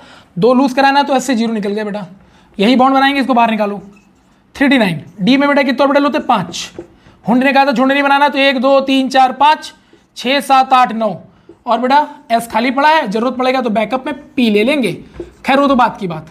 पहले बताओ यहाँ जॉन टेलर इफेक्ट है कि नहीं, हाँ sir, d x Y D Y Z D Z x d x square minus Y square और डी जेड स्क्वायर, अरे sir unequal, Jahn Teller effect, JNT effect आ गया। अब सर इससे क्या होगा, डिस्टॉर्शन देखना कैसे होता है, ध्यान से सुनना। ये कह रहा भैया हम रेडी हैं, आओ अमोनिया बॉन्ड बनाओ। अमोनिया कहता देख भाई मैं स्ट्रांग हूं क्योंकि मेरा डोनर नाइट्रोजन है, याद रखना कार्बन सबसे स्ट्रॉन्ग डोनर है, उसके बाद नाइट्रोजन, उसके बाद ऑक्सीजन, उसके बाद हेलोजन। कार्बन और नाइट्रोजन के डोनर स्ट्रॉन्ग होते हैं, बाकी ऑक्सीजन और हेलोजन के डोनर वीक माने जाते हैं। तो ऑक्सीजन डोनर और हेलोजन डोनर के प्रेजेंस में कभी भी बेटा याद रखिएगा इलेक्ट्रॉन पेयर अप मत कराइएगा, उतना पावरफुल रिपल्सन नहीं होता है। और नाइट्रोजन और कार्बन डोनर के प्रेजेंस में आपको इलेक्ट्रॉन पेयर अप कराना है, क्योंकि रिपल्सन पावरफुल है, उससे धक्का खा के इलेक्ट्रॉन पलट के पेयर हो जाता है। सर ये स्ट्रॉन्ग लिगेंड है, कह रहा मैं आके धक्का मारूंगा, तो कह रहा कहाँ मार के जाओगे, सारे तो पेयर है मेरे, और ये पेयर कहाँ से हो जाएगा, किसके पास जाएगा, तो ये आ गया जॉन टेलर इफेक्ट। तो जॉन टेलर ने सजेस्ट किया कि यहाँ डिस्टॉर्शन कर दो। डिस्टॉर्शन मतलब एक इलेक्ट्रॉन निकाल के बाहर फेंक दो, ये लो, ऐसी जगह फेंका कि बॉन्ड में पार्टिसिपेट ना करे, जिसकी वजह से इतना परेशानी हो रहा है, उसको उठा के बाहर फेंक दो। समझ रहे हो, ठीक है, तो ये खाली कर दो भाई, हो गया ना जॉन टेलर इफेक्ट, डिस्टॉर्शन आ गया, जो सोचा था वो नहीं हो कि कुछ और हो रहा है। अब बताओ, एक अमोनिया एक पेयर, तो बेटा 4 अमोनिया 4 पेयर यानी 8 इलेक्ट्रॉन भर दो, 1 2 3 4 5 6 7 8। बताओ कौन सा हाइब्रिडेशन है बेटा, 1 D 1 S 2 P, ये लो सर इसका हाइब्रिडेशन DsP2 आ गया। सोचा था sp3 आएगा क्योंकि D तो सारे भरे थे, आया क्या DsP2। This is called distortion by the John Teller effect. और ये तब आएगा जब बेटा दोनों डी ऑर्बिटल में अनइक्वालिटी आ जाएगी बस। तो उसमें करना है क्या आपको, एक इलेक्ट्रॉन को निकाल के दुनिया से बाहर फेंक दो, वो स्ट्रक्चर बनाने में आपको प्रॉब्लम क्रिएट ना करे, इसको उठा के ऐसे ऑर्बिटल में डाल दो कि बिल्कुल वो बॉन्ड में पार्टिसिपेट ना कर पाए। अब ये बेटा क्या है बताओ, पैरा है कि डाया है, ओ अनपेयर्ड पैरा है सर। लेकिन देखिए ना इलेक्ट्रॉन सारे क्या लग रहे हैं, पेयर अप लग रहे हैं, तो लग रहा है कि इनर डी है, लेकिन इनर डी, हाँ इनर डी तो है, क्योंकि अंदर वाला डी तो यूज हुआ है, क्योंकि जो अमोनिया ने इलेक्ट्रॉन दिया इस वाले डी को दिया है, इसको दिया है, इसको दिया है, इसको दिया है ना, तो अंदर वाला तो है। मतलब बेटा ये पहली बार हुआ कि इनर डी में सारे इलेक्ट्रॉन तो क्या होते हैं बेटा, पेयर्ड अप हो जाते हैं। तो सारे इलेक्ट्रॉन पेयर्ड अप होने की वजह से डायमैग्नेटिक होना चाहिए था, लेकिन पहली बार ऐसा हुआ है कि सारे पेयर्ड अप होने के बाद भी ये पैरामैग्नेटिक है बेटा। तो आगे ना पूरे नेचर में डिस्टॉर्शन, इसी को कहते हैं जॉन टेलर इफेक्ट। डन, तो याद रखना है आपको कहां देखना है, ठीक है। लो भाई, तो CFT का कहानी मैंने कर दिया खत्म। CFT में आप इससे ज्यादा उम्मीद मत करिएगा कुछ भी, समझ में आ रहा है बेटा सबको, ठीक है। तो जॉन टेलर इफेक्ट आपको कहां कहां देखने को मिलेगा ये भी बता दे रहा हूं, चलो एक बार में, एक शॉट में खत्म। यहां मिला बेटा ऐसे ही CuNH3 का होल 6 +2 में मिलेगा, ऐसे ही NOCA का होल 4 इसमें मिलेगा। 3 जगह पे जॉन टेलर इफेक्ट आपको मिलने वाला है, बी रेडी फॉर दैट। तो ये 3 में से कहीं भी दिख जाए जॉन टेलर इफेक्ट अप्लाई कर लेना। अब तुम लोग कर रहे हो, एक मैंने करके दिखाया है, 2 को बेटा ट्राई मारना खुद से, देखना तुम्हारा आंसर मैच कर रहा है कि नहीं कर रहा। और बाकी नॉर्मल शेप तो आप निकाल ही लोगे। और अब शेप निकालोगे क्यों, अगर स्ट्रॉन्ग लिगेंड है तो इनर डी कॉम्प्लेक्स होगा, तो अगर कोऑर्डिनेशन पर चाह रहे तो DsP2, अगर 6 तो बेटा D2sp3, इनर डी यही होते हैं। और अगर लिगेंड वीक है तो आउटर डी होगा, तो आउटर डी बेटा 4 कोऑर्डिनेशन पर sp3 क्योंकि डी है नहीं, और उसमें sp3d2 क्योंकि डी बाहर वाला यूज हो रहा है। कहानी हो गई खत्म। अनपेयर्ड तो पैरा, पेयर्ड तो डाया। निकालेंगे कैसे, magnetic moment √NN+2 Bm, n क्या है अनपेयर्ड इलेक्ट्रॉन, तो अनपेयर्ड इलेक्ट्रॉन जितने को काउंट करके पटक दो, मैग्नेटिक मोमेंट निकल के बाहर, उससे मैग्नेटिक स्ट्रेंथ निकल के बाहर। कलर प्रॉपर्टी क्या बताया, DT ट्रांजिशन, एनर्जी गैप होने की वजह से जब वेवलेंथ गिराते हैं तो किसी ना किसी एक वेवलेंथ को विवग्योर के वेवलेंथ को एब्जॉर्ब कर लेता है। जिसको एब्जॉर्ब करेगा उसमें नहीं दिखेगा, किसमें दिखेगा, कॉम्प्लीमेंट्री कलर में। कॉम्प्लीमेंट्री कलर कहां से याद करें बेटा, गूगल से या किताब में लिखा होगा, पढ़ लेना, उसको याद करना ही पड़ेगा और कोई ऑप्शन नहीं है, होता तो मैं जरूर बताता, ठीक है। तो CFT ने colour property, magnetic property, structure, strength of ligand कि किस लिगेंड का कितना स्ट्रेंथ हो सकता है, कैसे वीकनेस है, ये सब पहचानते, सब कुछ बता दिया। एक होता है बेटा concept pairing energy. Pairing energy से पता चलता है कि इलेक्ट्रॉन पेयर्ड अप होगा कि नहीं होगा। अब तुम लोग मुझे एक बात बताओ, अगर स्ट्रॉन्ग लिगेंड है बेटा तो आपको पेयर एनर्जी लगाने पड़ेगा, पेयरिंग एनर्जी लगानी पड़ेगी कि खुद से पेयर होता है। सर स्ट्रॉन्ग लिगेंड में तो धक्का बहुत तेज पड़ेगा, इलेक्ट्रॉन पलट जाएगा। अरे सर खुद ही पेयर हो जाएगा। तो सर ऐसे में तो पेयरिंग एनर्जी क्या हो जाएगा बेटा, लेस, किससे, उसके क्रिस्टल फील्ड स्प्लिटिंग एनर्जी से, ठीक है। तो remember that pairing energy is less for the strong ligand. अच्छा वीक लिगेंड में बेटा पेयर होता है अपने आप क्या, अरे कहाँ सर, इतना धक्का कहाँ मारेगा कि पेयर करते, तभी ना हमको आउटर डी बनाना पड़ता है। तो बेटा यहाँ पेयरिंग एनर्जी लगाओगे तब पेयर होगा, यानी यहाँ पेयरिंग एनर्जी चाहिए। अगर पेयर कराना है तो तुम्हें पेयरिंग एनर्जी बढ़ानी पड़ेगी। तो ऐसा भी बेटा क्वेश्चन आ सकता है, रिमेंबर दैट, ठीक है। 4 लिगेंड दे देगा और बोलेगा इसमें से पेयरिंग एनर्जी मैक्सिमम किसकी, मिनिमम किसकी। तो अगर स्ट्रॉन्ग लिगेंड होगा तो pairing energy minimum, week ligand होगा तो पेयरिंग एनर्जी मैक्सिमम। अब आप ये मत बोलना स्ट्रॉन्ग और वीक कैसे पहचानेंगे, कार्बन डोनर और nitrogen donor strong, oxygen donor और हाइड्रोजन डोनर वीक, काम खत्म हो गया। मजा आया, चलो तो अब क्या बचा सर, अरे सर बस अब कुछ नहीं बचा, सारा कॉम्प्लेक्स कंपाउंड का एक एक चीज समझ गए sir, structure, magnetic property, colour property, everything आपने बता दिया। बचा क्या, कुछ नहीं बचा बेटा, आइसोमेरिज्म बचा बेटा, ठीक है। इसके 2 आइसोमेरिज्म होते हैं नॉर्मली किसी कंपाउंड की तरह, एक होता है बेटा स्ट्रक्चरल और एक होता है बेटा स्टीरियो आइसोमर्स। स्टीरियो बेटा दो तरह के होते हैं, ऑप्टिकल आइसोमर्स और ज्योमेट्रिकल आइसोमर्स, ठीक है। इसके स्ट्रक्चरल बेटा कौन कौन से होते हैं, जैसे ऑर्गेनिक में चेन होता है तो इसका क्या होता है, इसका होता है एक लिंकेज आइसोमर्स, इसमें स्ट्रक्चर बदल रहा है ना, स्ट्रक्चर बदल रहा है जिसमें, तो स्ट्रक्चर लिंकेज आइसोमर्स। एक होता है बेटा हाइड्रेटेड आइसोमर्स या हाइड्रेट आइसोमर्स, ठीक है बेटा। एक होता है कोऑर्डिनेशन आइसोमर्स, कोऑर्डिनेशन आइसोमर्स, ठीक है बेटा। और एक होता है हमारा लिगेंड आइसोमर्स, ठीक है। और एक होता है बेटा आयोनाइजेशन आइसोमर्स। और बेटा ऑप्टिकल ज्योमेट्रिकल आपने ऑर्गेनिक में पढ़ाई होगा, सेम वही कॉन्सेप्ट यहाँ भी अप्लाई होता है, ठीक है। हालांकि वीडियो में काफ़ी लेट नाइट बना रहा हूँ, टाइम नहीं मिलता दिन में, काम भी है यार, ठीक है। तो ऐसे में इसको पढ़ाने में मुझे बेटा हाफ एन आवर आपको देना होगा। सो हम अपना एपिसोड कंटिन्यू करेंगे, लेकिन ये डन है कि अगला एपिसोड यानी इनऑर्गेनिक केमिस्ट्री का जो 4th लेक्चर आएगा उसमें D block, F block, S block और पी ब्लॉक ये मैं कवर करूंगा, चाहे मुझे वीडियो 2 घंटे का ही क्यों ना बनाना पड़े, ठीक है। वो तो कवर करूंगा ही, लेकिन हाफ एन आवर में इसको दूंगा। इसके शॉर्ट ट्रिक बताऊंगा कैसे पहचानते हैं, काम खत्म। कोऑर्डिनेशन के 2 क्वेश्चन तुम्हारे रेडी हैं, जाओ मजे करके कोऑर्डिनेशन के क्वेश्चन सॉल्व करके लाओ घर पे, ठीक है। मिले नेक्स्ट क्लास में, ठीक है बेटा। तो थैंक यू सो मच। आप लोग इसी तरह से हमारे वीडियो को देखते रहें, मजे लेते रहें और फायदा उठाते रहें, और अपने दोस्तों के साथ बेटा जरूर शेयर करा करें। अकेले टैलेंटेड होने से क्या फ़ायदा, ठीक है। ये चैनल मैंने 10 दिन पहले बनाया, बिलीव ना मैंने, मेरे सब्सक्राइबर काफ़ी हद तक 1000 के आसपास पहुँच चुके हैं। बस इसी तरह से आपका साथ चाहिए, अपना साथ बनाए रखिए। थैंक यू, गुड नाइट, मिलते हैं नेक्स्ट क्लास में।